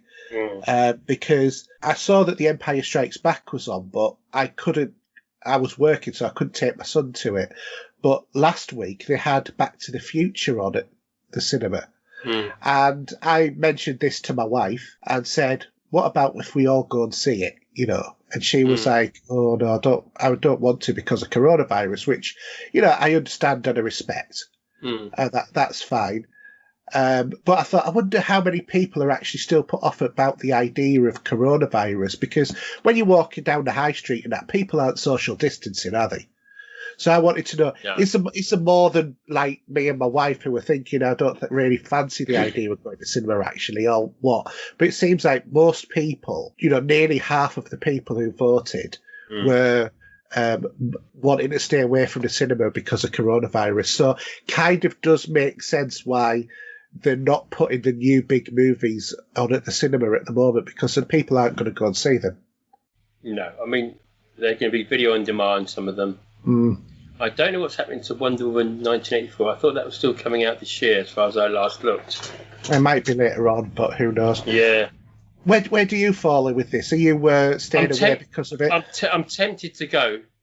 If there's shields in front of you, then it's going to distract me from the screen. Yeah. If they're on the side, I don't know, depends. Because I like to go to the comfy chairs at the top. Yeah. And they're quite big. So if you had one of them to yourself, you've definitely got your social distancing. And I would say you wouldn't need to wear a mask if you're sitting with about a 3 metre gap. Yeah, but think about it. It's like, how are they cleaning the seats? Because coronavirus can stay on a surface for a long time. They will go in there and they will get some spray and some cloths, and they will wipe everything down before the next showing. It's a lot involved, so it's a real shame that we've got to this stage where we are not back to normal yet. But because of a few idiots in this world that don't do what they're doing, it's holding it back, unfortunately. But we're not. Let's face it, we're not going to be back to normal for at least a year. Well, hopefully, as I say, I think I said this last time, I've got a concert in April next year. I'm hoping that is not going to be put off again. At your back door. See, this is why I asked for my money back from the Pet Shop Boys concert and that I'd got booked, because I thought, I can't see this. If they're not going to get a vaccine for 18 months from when it was started, so I can't see, if this is as bad as it has been in other countries, how we are going to have a normality the way it used to be for a very long time until the vaccine's available. So who knows? Yeah, it's a waiting game, isn't it? It is. I mean, I hope for your sake that it's not cancelled again. Well, no, because I've got one in April and one in March. Yeah. So, and then I've got one in November, two November, December. That's over a year away. So. Yeah, you might be all right with those ones, because they are trying to rush through all of the testing, aren't they? Yeah, they're doing that, but we'll say we'll see. It's not as bad as it was. Let's put it that way. No, indeed. Anyway, let's go on to Mark's question. So Mark this time is asking us, which game would you say is the most timeless you have ever played, and do you still play it? Timeless? I'd say the Bioshock games, to be honest. And yes, I do still play them. Yeah, okay. Yeah. I mean, or Mass Effect even as well. Maybe not one of them, but,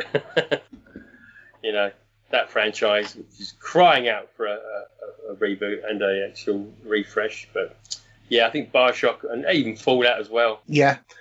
I suppose, really, in terms of what you mean by when you say what they don't age. They don't age. Yeah. Well, yeah, but I suppose I think that there are a lot of games that don't really age, because the playability in things like Mario games and stuff like that is still there, even after all of these years. I mean, granted, games are very different nowadays, but, stuff like that, stuff like Tetris, and depend upon if you're going to allow for updates of the game to keep them more in practice with current, but still essentially the same core game, Elite and Elite Dangerous is still essentially the original Elite, but, it's just been made bigger. So, and that's something I've been playing since 1984. So I would say, for me, the Elite franchise is like one of the big ones. But games like Mario Kart, it doesn't matter what version of Mario Kart you pick. I don't class, when I'm thinking of games, I don't think of those sort of games as being timeless. I suppose they are, because racing games like that, I put them in a different class sometimes. I think more of story-related games that you play. Yeah. Just from my point of view, anyway. I'm thinking, well, say Space Invaders is not aged, really, has it? Can't age, can it really? It's just a black screen with a bit of green. Skew Yoda in the background. Yeah. But, you can still play games like that and they're still good fun. Yeah. So I think that there's a lot out there, personally. But I think we've all got our own favourites. We have. We all like the idea of going, maybe not only for a half an hour, so even maybe a 15-minute dose, just to do it. It's whatever we fancy, really. And as you say, your sons would like the idea of the old retro consoles. Yeah, definitely. So I just need to source one. That's all I need to do. Well, someone out in podcast land might have one. You never know. They want to flog it to you. So yeah, let us know. Yeah. Do you want to do the next question? Yeah. So Mark's asking us: are you expecting any changes to your gaming habits when the next gen consoles are here? I will have one. I can answer that straight away. Yeah. The one habit I would have is I won't need to go into two rooms to play the Xbox. Destiny, because at the moment I have the Xbox One X in the lounge, I have the PlayStation Pro in my room here. But when I go for the new Xbox Series X controller console, that is coming in here. Yeah. So that will change my Destiny gaming habit, because I can then play more on the Xbox and the PlayStation, because I do it out of preference when I can't play in the lounge. But I prefer to play in here anyway, because it's more of my nice environment, if you know what I mean. Will you buy the expansions for PlayStation? I don't know. I don't think I will. So I won't need to. Because I don't have anyone that I would play normally on the PlayStation in my friends list. That you don't already play on the Xbox anyway. Yeah, I mean, there's a few people that I play on the Xbox with, but not the PlayStation. That's normally a complete solo experience. So yeah, that might be. And also, I'll only need to want to play it on the Xbox One X. That's going to be the place to play it. Yeah. From my personal point of view, should we say. How about you? Have you got any ideas of gaming habits changing, maybe? It won't change my gaming habits in the slightest, I don't think. No. It'll mean I'll shuffle consoles around, but my gaming habits-wise, I'll be exactly the same as I've always been. I've for a long time now, for years, had my man cave in one part of the house or another. Well, in fact, all the time I've been married, I've had my man cave. I took over the back bedroom, first job, because I moved into the house a week before my wife did, so possession is 9/10 of the law. So yeah, so I put all of my stuff out. We've only ever had... my wife used to argue with me all of the time about having stuff around the house. Or rather, about me having a room to myself. The fact that I earn double a salary at least and all of that sort of stuff's irrelevant. So one day when she went out, I put all of her stuff in the man cave and I put all of my stuff everywhere else in the house. We haven't argued about that since. And I've now got my man cave. So, I think the pièce de resistance was when I put my Star Wars poster where her dog pictures were. That was... easy way of resolving the matter. Say, say you want a room to yourself, that's fine. I'll take over the rest of the house like you have. Yeah, yeah. So, computer on the dining room table and, all of that sort of stuff. Took me ages to do it. But it resolved the argument in the end. Yeah, yeah. So, okay, let's move on to Facebook questions. So, Richard Mortlock has asked, have any of your consoles ever died on you or stopped working properly? Steve? Where do I start? What's the last one that did it? PlayStation 4 Pro? Yeah. And it's, and it's still upright at the minute and playing discs, which is fine, so I'm not going to worry there. Whether or not I actually get it fixed and then sell it on if I ever if I ever upgraded, I don't know that scenario yet. I don't even want to go there because there might be a place locally that you can get a cheap fix on it or something, as we discussed. Yeah. From that point of view. Well, I sent you the details of somewhere. You did, didn't you? Yeah. And other than that, I've had about, dare I say it, 3 Xboxes go on me at least over the years, from the 360 to the X, with the wrapped around the tail scenario and just graphics cards going on me, really. And I remember there was one trouble we had. Now I've not noticed it this year, and I'm going to make a noise. Touch wood, but I have been playing the Xbox in this heat, and it has not been dying on me or overheating. Do you remember when that happened? Oh, yeah, I do. What I've found is that the Xbox Series X likes to be stood up vertical. Right. That's what mine seems to like. So I try not to let it be disappointed. Yeah. But, yeah, I mean, I think many of us have all been through this scenario. And how bad is it when you lose it's like losing a member of the family, isn't it? Yeah. I don't want to say end of the way, but, when it dies and you're halfway through the game and you're thinking, now what do I do? Yeah, well, when I've said this story loads of times before, but when my Xbox died for the second time, my 360, it died on the eve of the launch of the Slim console. So rather than send my old one back and wait 3 weeks, I got a Slim console, and then I left my old one and, waited until, I got told by my brother-in-law, oh no, they extended the warranty. I didn't believe him. And then I phoned up, and it was literally days before the end of the warranty, and they said, yes, so I ended up with 2 360s. And the only reason why I did that was because my son was starting to show interest in playing video games, and I needed another 360 for downstairs so that he could play Connectables on the Kinect. So yeah, I've had that. My very first console, which was the old Commodore console, which came with a flappy paddle, that broke. That actually broke about 4 hours into me having it. Yeah.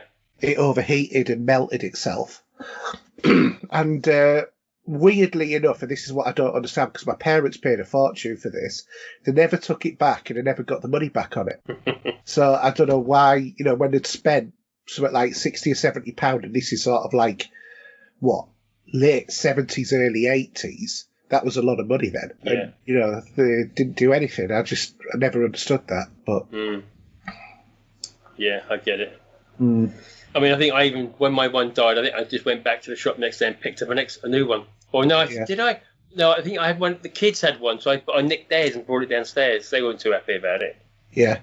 So I could carry on playing whatever it would have been, Fable or Bioshock or Fallout or whatever, at the time. Yeah. So, yeah. Fun times. Yeah, indeed. Do you want to do Lee's? So Lee, what difficulty do you usually play games on? I always used to play on normal, but nowadays I find myself dropping some games down to an easy story mode just to save time. For example, Star Wars Jedi Fallen Order. Have you done this? So he used Star Wars as an example for him, but what have you done, Haydn? Have you ever dropped down? Occasionally. I think it depends upon the game. Sometimes it's not worth dropping down, especially if you're achievement hunting, because a lot of games are set on difficulty levels.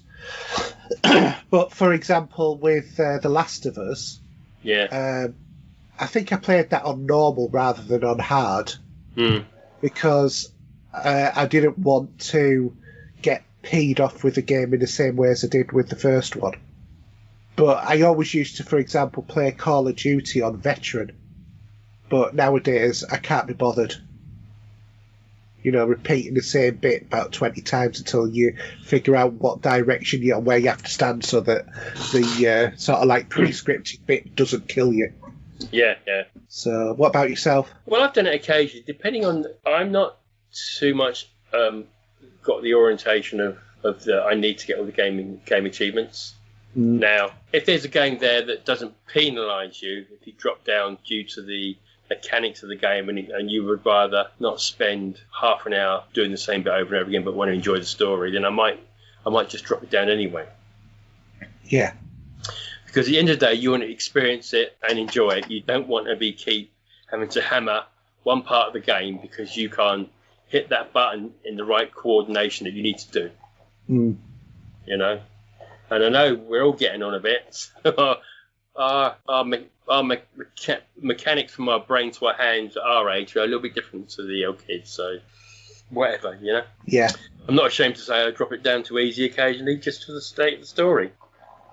I'll still get as much enjoyment out of it as on the next level up. Yeah. Yeah. That's all I said. Yeah, exactly. But whatever level of difficulty I start a game with, it's very rare for me to change it after that. If I start it on hard, I'll keep it on hard. Yeah. But I tend to, most of the time now, just play through on the normal difficulty. Yeah, you don't think about it, do you? You just stick it on normal. No. Especially with shooters and that, it'll ask you a couple of questions. Are you used to playing a shooter and blah, blah, blah, blah, blah. Yeah, whatever. Just carry on, Yeah. So, yeah. And the same for driving games as well. But then again, you can up that for difficulty to get a bit more back on your pool of what you win. So there are reasons to do that. Yeah, true. Do you want to do Paul's other question? Yeah, okay, so... Oh, sorry, Paul's first question, rather. He's got two. Yeah. For those that have maybe owned a PC, Xbox and a PS4, So for those that maybe own a PC or an Xbox and a PS4, consider the PS5 is coming out fairly soon, and the Ghost of Tsushima, that may be the last big exclusive game on the PS4. Is it time to cash in the PS4 early ahead of selling to the crowds and banking in on that before they go and put it towards the PS5? Now, I used to do that a lot with the Xbox. Yeah.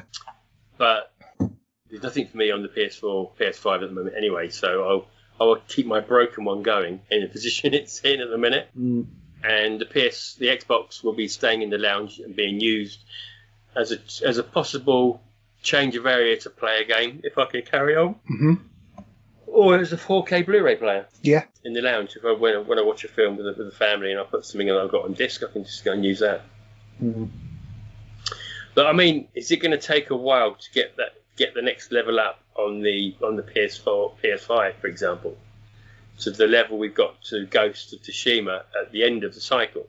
Are we going to have to wait to get to really see that difference? Well, if you look at previous console generations, the last couple, it seems to be that the next generation console looks slightly better for the first about a year, and then it just starts to get exponentially bigger gap to the previous generation each successive year after that.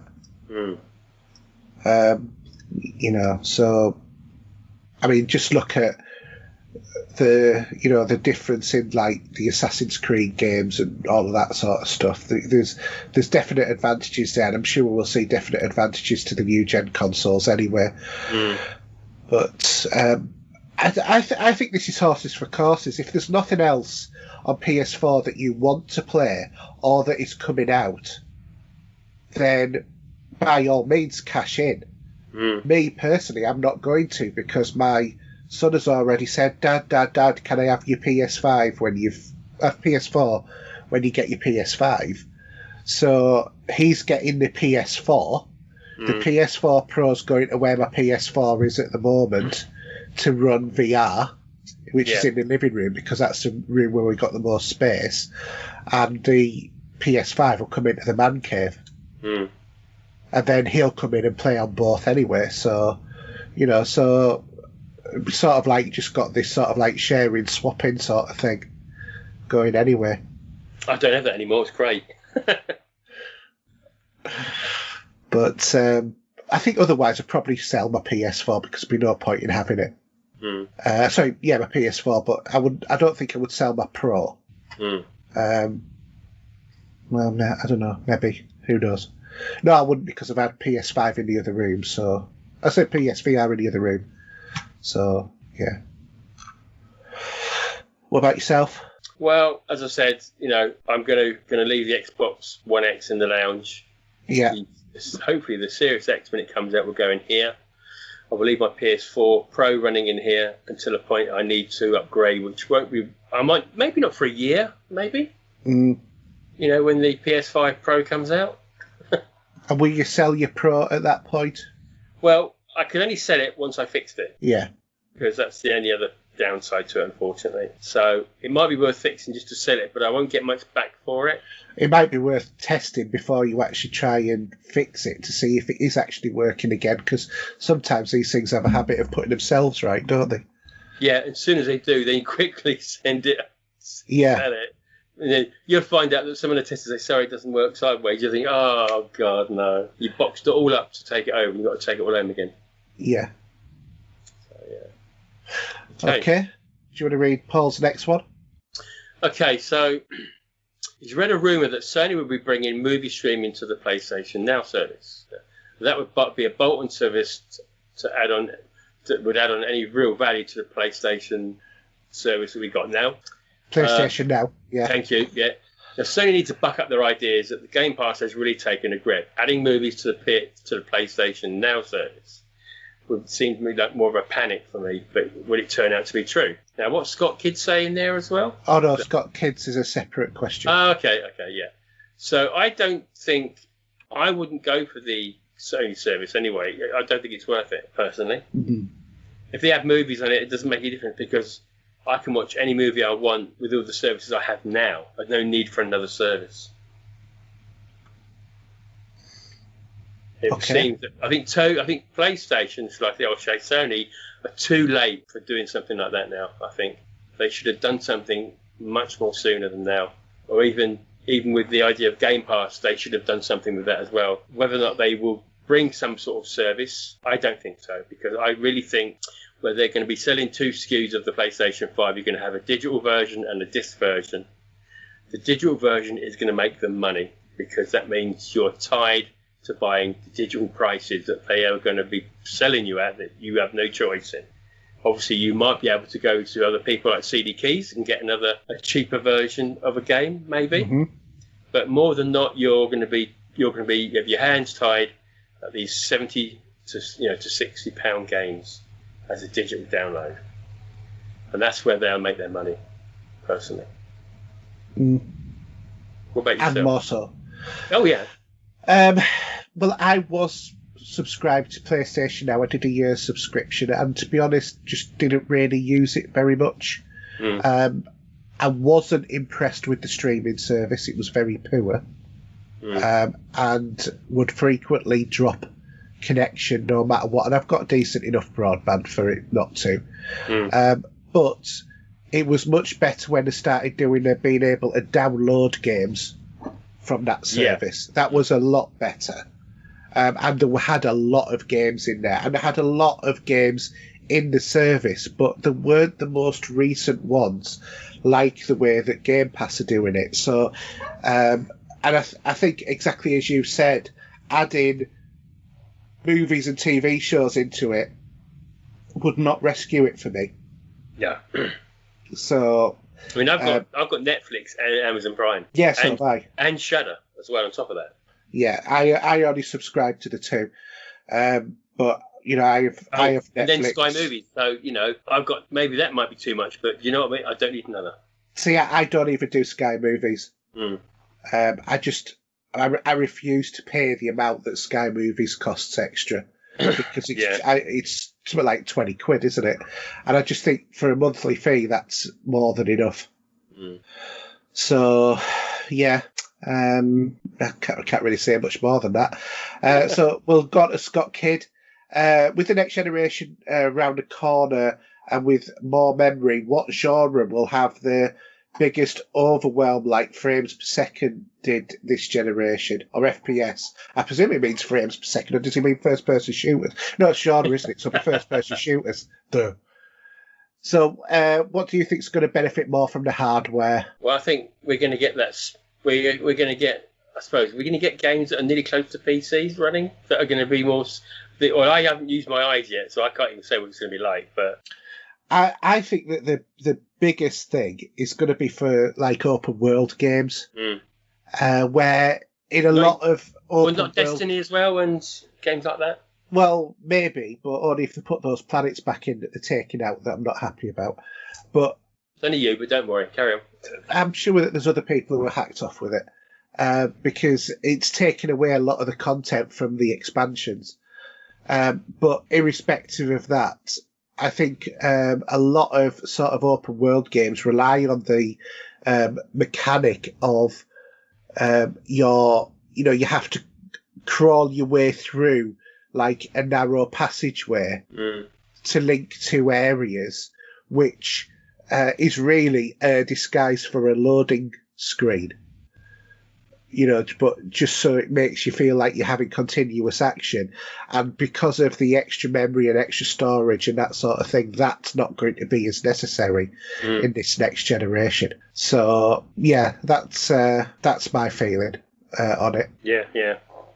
So I think open world games is what about driving games as well, especially with the way draw distance works in those sort of games when they're speeding up. Do you know what I mean? I don't really see as that being too much of a problem. No. In this generation. I have seen it where I've seen a little bit of a cutback on it occasionally, but obviously it will improve anyway, and the looks of how those cars are going to be, Yeah. They'll be gleaming, won't they, And to be fair, I don't think that driving games are as taxing as some other games are. You look at the difference, the gen before last and this gen in terms of sort of PC performance and the number, where you've got different assets on screen that are all acting independently. I mean, look at what we're going to be looking forward to with the Flight Simulator. Yeah. And especially for you and PC to get it first. Oh, yeah. That should look amazing. Yeah, the only thing is it'll take me 9 months to download it. Well, yeah, that'd be interesting how that's going to come about when you do that. Yeah, I could have walked around the world by the time it'll have finished downloading. Yeah, you have to buy the disc version and install it. On the 15 discs or whatever it's on. I can't imagine that is going to be the case, but you don't know, do you? But to be fair, they are DVDs, not Blu-rays. Yeah. So it's not surprising it's on so many. Yeah, because I remember back in the day we used to actually have to, once you had the base game, you could load for free the satellite navigation. You could sort of the Google Maps idea of what it would be like then. You would have that instead of the I suppose cartoon graphics, maybe we'll call it then, that we did have back in the day in some of those older versions, and then you would get the real trees and that would be used from the navigation, from the mapping that they did from some time ago, from the geographic side of things, that they just plant that into the game sort of thing then, but yeah, I think it's a bit cheeky that what they're doing though about you only get so many airports. Yeah, when we were talking about the different versions, yeah. Yeah, I don't like that. And they should do the airports that you choose if that's the case. Well, the European release should at least give you Heathrow and things like that. That's what you want to go from, isn't it? And also, to be honest, there's an airport around the corner from me I'd love to see in it. Yeah. We've got Bournemouth Airport and we've got Herne Airport. It's 2 airports near us. Well, I've got a military base with a landing strip on there. I would like to be able to take off from that. If I'm doing a fighter sort of thing. That's it. So, anyway. Yeah. Do you want to do Craig's? Is that the last one? Yeah. Would you want to do that one and I'll do that one on Twitter? All right then. So Craig said, including past machines, what's the most you've ever paid for a single game, and did you ever import?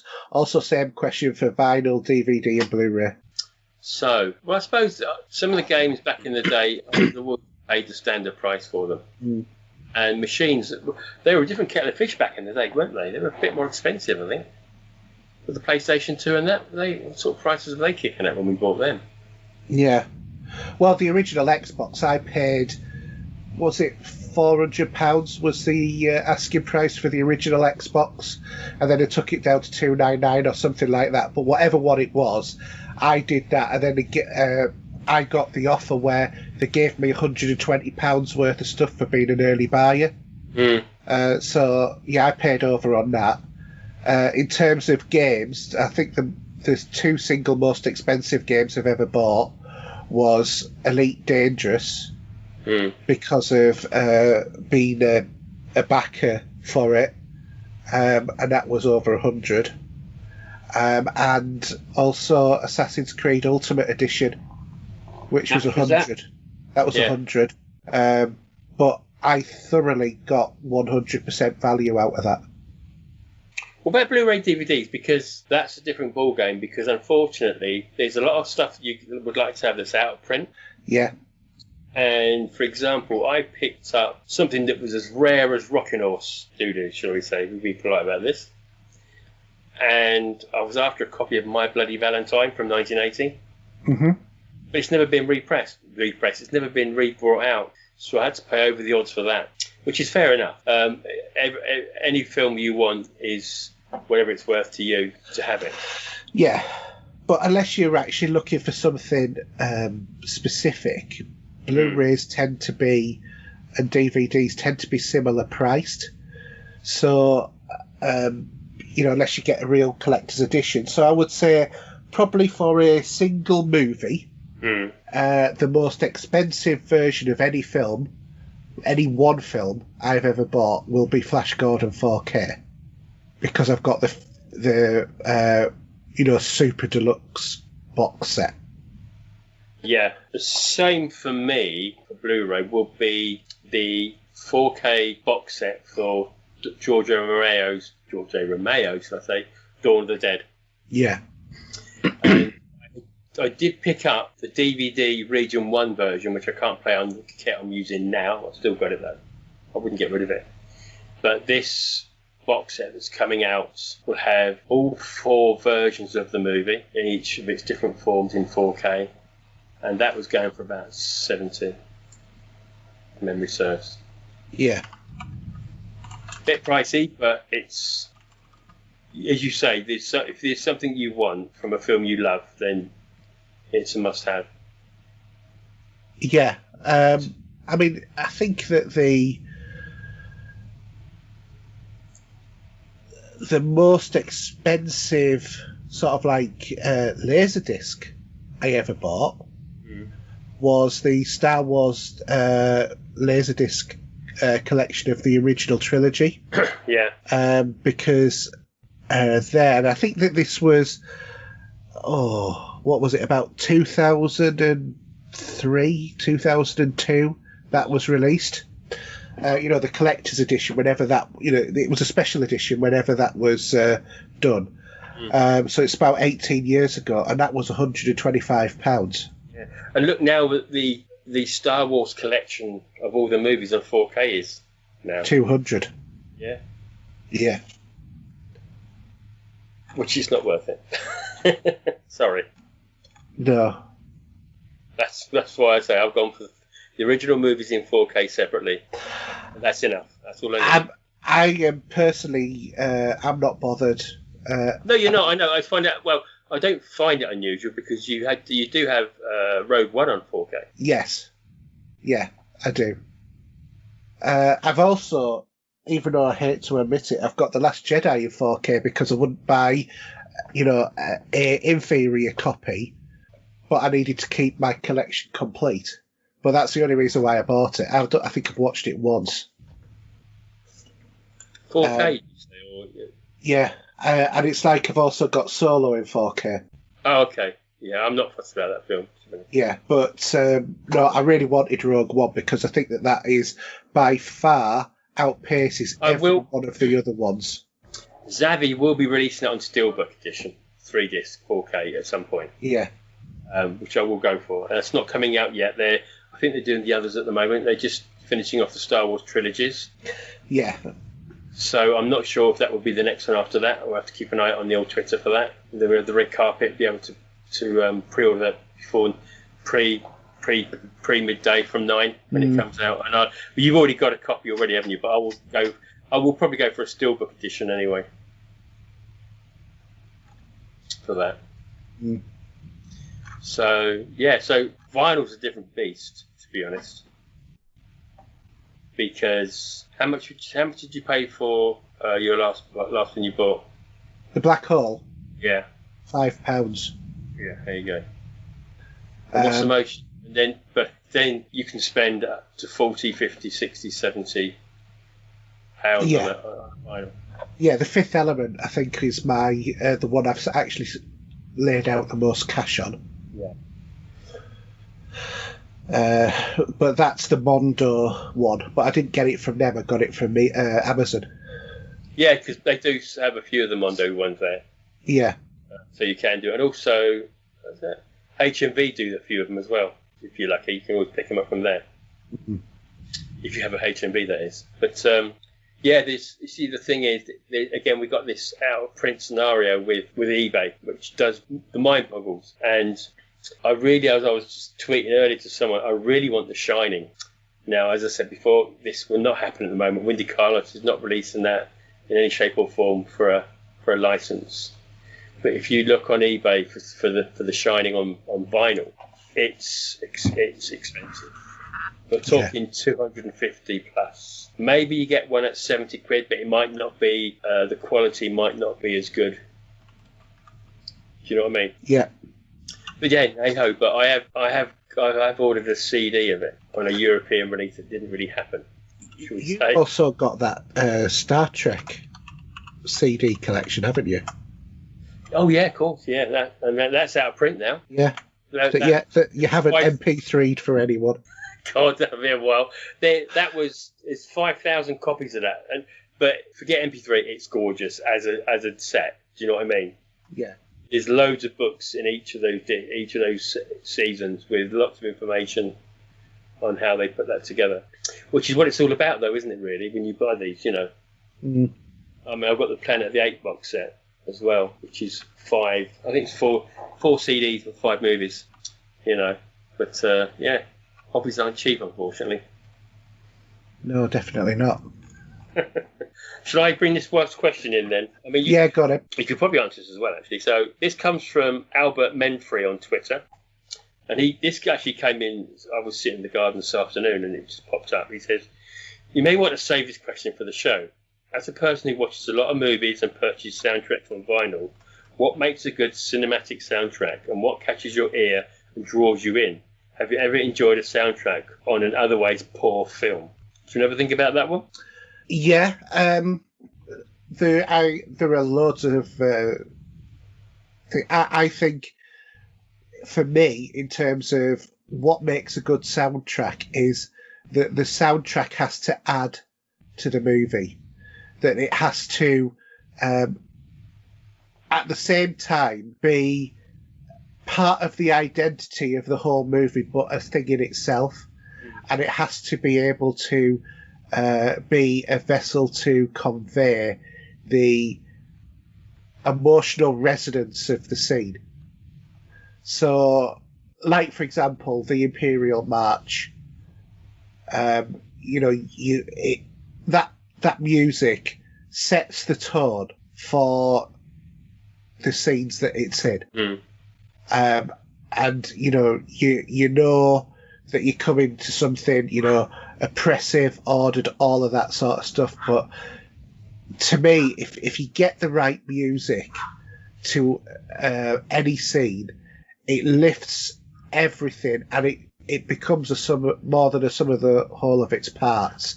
And what I've found is that I can watch any movie taking the music out, and I will not have an emotional attachment to it. Do you know what I mean?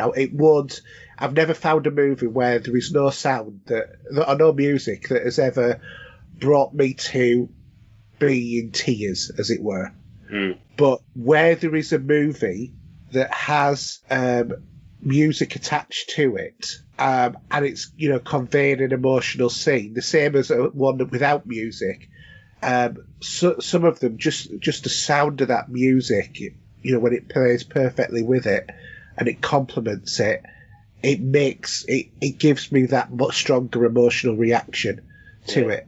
There are some bits of music, in a matter of fact, that just carry that emotion so much that even just hearing that outside of the context of the movie, I can still feel that scene, the emotion of that scene. Yeah. See, I think firstly, normally you have to enjoy. It has to be a film that you've enjoyed a lot. Now, there are times where a film can be poor. Let's say Star Trek V, for example, The Final Frontier. It's not the best Star Trek movie in the world, but Jerry Goldsmith's score keeps that movie going, and that's what helps it. Do you know what I mean? Mm-hmm. Because of how he does how he puts his themes together to bring into whatever movie he's doing, whether it's a Star Trek movie or it's Planet of the Apes, for example. He has done some stuff that we've never seen ever done before in the way that someone would put a score together. And you're rightly saying that for it to catch your ear, that will be down to emotion some of the time. Yeah. So, for example, if I'm listening to, and unfortunately, it's not from the soundtrack, but it is in the soundtrack. So, Star Trek II, The Wrath of Khan, for example, when you're hearing the bagpipes playing, and you've got Spock's coffin, which is the torpedo, which they're going to blast out into space and such, it gets you every time. And I can hear that piece of music. And it's funny because I remember talking to my wife's mum about it, and she loves that piece of music from the bagpipes point of view. And she's, I think I've got that. And she put it on she played it on their CD player. But I was listening to it and I was welling up because that had more emotion for me from a different point of view. Yeah. It's like Star Trek 3 with the score for that when the Enterprise is destroyed as well. Yeah, yeah.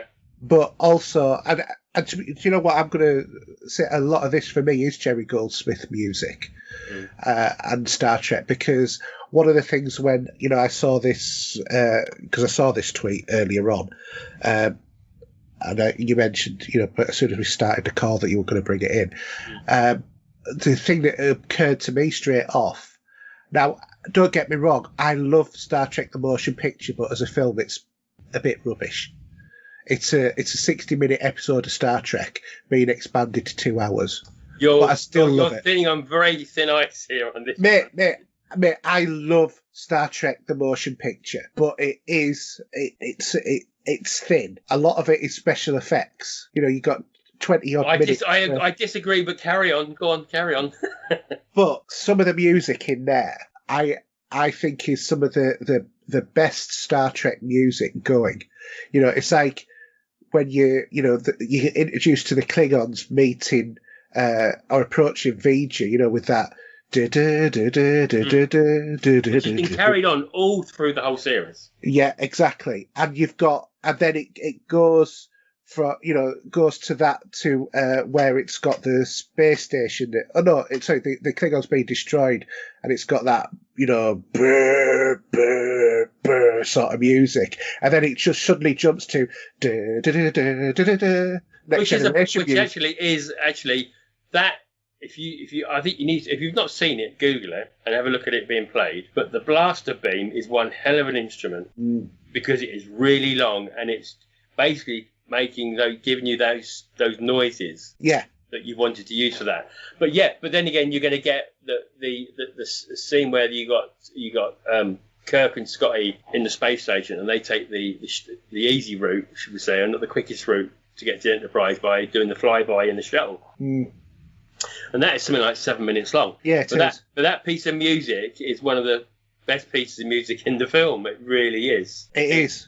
And maybe it's space porn. I don't know what we were going to call it here, but do you know what I mean? Yeah, and you were talking about Star Trek 2.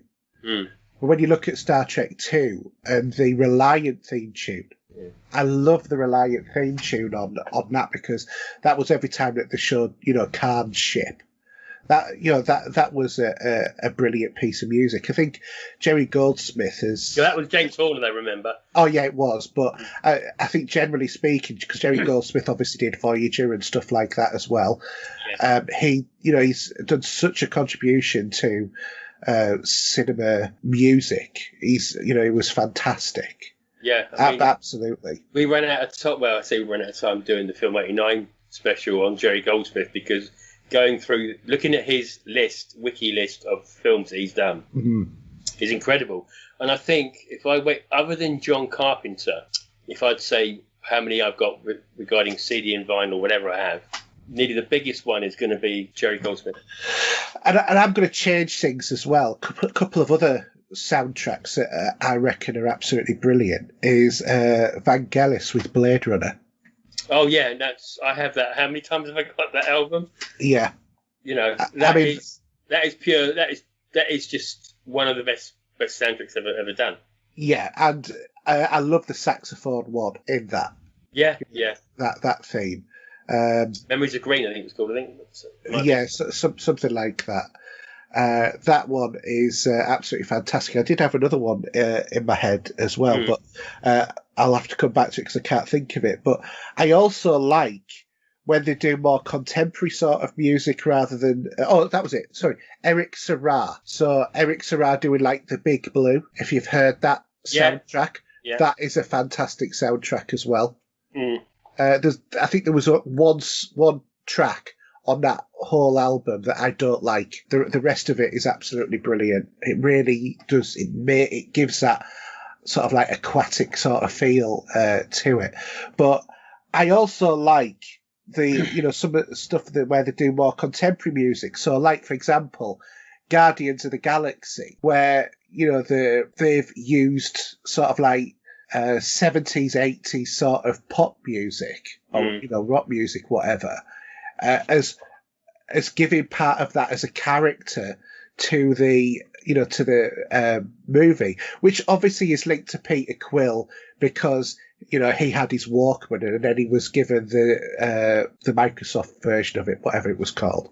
But that set the tone and set the pace. I mean, like Mr. Blue, was it Mr. Blue Skies that they were doing at the beginning of Guardians of the Galaxy 2 where they're fighting off that monster and it's got Groot going all over. I mean, that is just such a brilliant track, in itself, but applied in the way that they did it, because you've got this sort of like really happy, cheeky music to this dramatic scene. And it gives the movie character. And then you look at, the work that Quentin Tarantino did with the Kill Bill Volume 1. And the da-da-da-da-da, and, the wee-woo, wee-woo, and all of that. That was from Ironside, by the way, that was. Yeah, I know. But it's using that more contemporary music rather than classical as well. It doesn't matter what sort of genre that the music is. I think where it goes more poorly is where you look at Star Trek Beyond and, they kill all of the bad guys by playing classical music at them, which was, rock music. But but the thing, I mean, actually, that isn't. I got the Beyond soundtrack, but I don't think it's on there. But that was the one track that was used in the beginning of Star Trek 2009 as well, wasn't it? Which is the Beastie Boys, if I remember rightly. Yeah. But when that era came about in the 80s, where they decided to have these soundtracks, which were not going to be the score, it's going to be songs from different artists. Yeah. So you would have had, for example, the Top Gun soundtrack, Beverly Hills Cop 2. I think I can put Pretty Woman in that, and so I could put, I suppose, even Dirty Dancing in that same sort of genre, where they would give you just rock tracks that would be in the film that they would have a slight point and use it as a soundtrack. Compare that to when, it wasn't not too recently I picked it up, it might have been a year or two ago now, that I actually got the Harold Faltermeyer score for Beverly Hills Cop. Yeah. Which is superb. I will forget Axel F for a minute. I know that's going to be in it a bit, but But yeah, do you know what I mean? So you have stuff like that. Yeah. But it depends. It's either going to be emotional, or it's going to be something else. Like for me, it would be Goblin, the Italian rock band that worked on Dawn of the Dead and Tenebrae and Suspiria, all these horror movies, and say the Dario Argento movies and Giorgio Romeo as well. And they're just fantastic tracks that I can listen to over and over again. Even you can switch off from the movie for a little bit, but they're still there. Do you know what I mean? And yeah, so there's an enormous amount of talent that's coming in even now today, even with people like Gattacino that's getting more in there, especially with some of his scores for Mission Impossible. You've got Hans Zimmer as well, for example, who, funnily enough, I weren't too keen on the movie Mission Impossible 2. Mm-hmm. But it's okay. But listening to the score, and I really appreciated it on its own. Yeah. And that's a Hans Zimmer track, you know. And so, well, I'm not saying he's my favourite. He's not the top one there. But you know, he's done a few bits and pieces over the years. And also, what about one of our mutual favourite directors, John Carpenter? You know, the Escape from New York. Yeah. All of that sort of stuff. Well, that's right. I think that's my biggest collection of vinyl. I think it's John Carpenter. Yeah. You know, unfortunately, I've got 3 versions of one Halloween movie on vinyl, but yeah, that's by the by. Also, another great movie for a soundtrack, and again, it's classical. But 2001? 2001. Yeah. Exactly, because let's face it, who doesn't think of Blue Danube and spaceships docking? Exactly, and that's why I used to think of that playing in Elite Dangerous. Well, it did play in Elite Dangerous. Yeah, exactly, and how it just works, doesn't it? It did. It was absolutely the music in that movie is absolutely brilliant. You got the thundering Strauss stuff in there and all sorts, haven't you? Yeah. It's just. Actually, I have got it. See, I got my original pressing sometime years ago. I found it in a cheap store somewhere. Yeah. But I have picked up since. I got the Mondo pressing. I didn't know that existed, and it's a double album of that music. Mm-hmm. And actually, it sounds better on the 180 gram pressing because of the depth of the field with the depth of the vinyl and the cut. So if you ever think about picking something up from Mondo, if you want, I think you would appreciate that one. Yeah, and I'll tell you another one that was good as well, Trainspotting soundtrack, because that soundtrack sort of mirrored the sort of narcotic sort of subject matter. Yeah, of it as well. being another pop track soundtrack, but you had the Choose Life. I can't remember what the track's called actually off the top of my head, but Lust for Life. Yeah, yeah, it's a fantastic song. But and you got Perfect Days in there as well, haven't you? Yes, you do. Yeah. Not the original version, not the charity version, should we call it? Yeah, exactly. Yeah.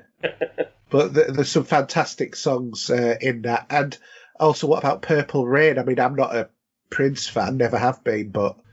Yeah, but you're actually missing a thing there because I do have the Batman soundtrack. Yeah. And Batman album by Prince. Yeah. With all his songs on there. And that is something I know Mo Sharif at Mondo has been itching to hopefully get that back out there again because he's a massive Prince fan. But that's a good album actually. If you ever want to listen to it on Spotify or Amazon, wherever you listen to digital music, the Batman soundtrack by Prince is really good. Yeah. So, anyway, loads of albums there that we've identified for you to listen to. So anyway, yeah, but thanks for that. I appreciate that. Anyway, shall we get this out of the way now? I think that's a good idea. So, Steve, do you want to give your contact details? So, Twitter at Steve007. Xbox ID is the same thing as that. On the PlayStation, it's the real Steve007. Instagram, if you fancy it, is Steve0764. And the YouTube channel as well is Steve007 as well. So there you go. Okay. Well, for me, it's just look for HERJ UK on absolutely everything. So whether that's YouTube, Twitter, PSN, Xbox Live, Steam, or anything. The only difference is on Epic Games, it's Pop Culture Gamers. Don't forget as well, you can follow this show on Twitter at Pop Culture Gamer. There's our Facebook group. We also have a Facebook page. You can join and like those. We've also got, if you want to send email to us, you can email us at podcast@popculturegamers.co.uk. There's our website, which is popculturegamers.podbean.com. We also have a Patreon if you want to support the show and help keep the lights on next year with the hosting. And that's about it, really. So I think it's good. Well, first off, before we go, just like to say to Alan, hope you've enjoyed the show. Yeah. Please get better soon. We need our buddy back for more shows. But other than that, it's a good night from me. And a good night from him. Good night. Good night.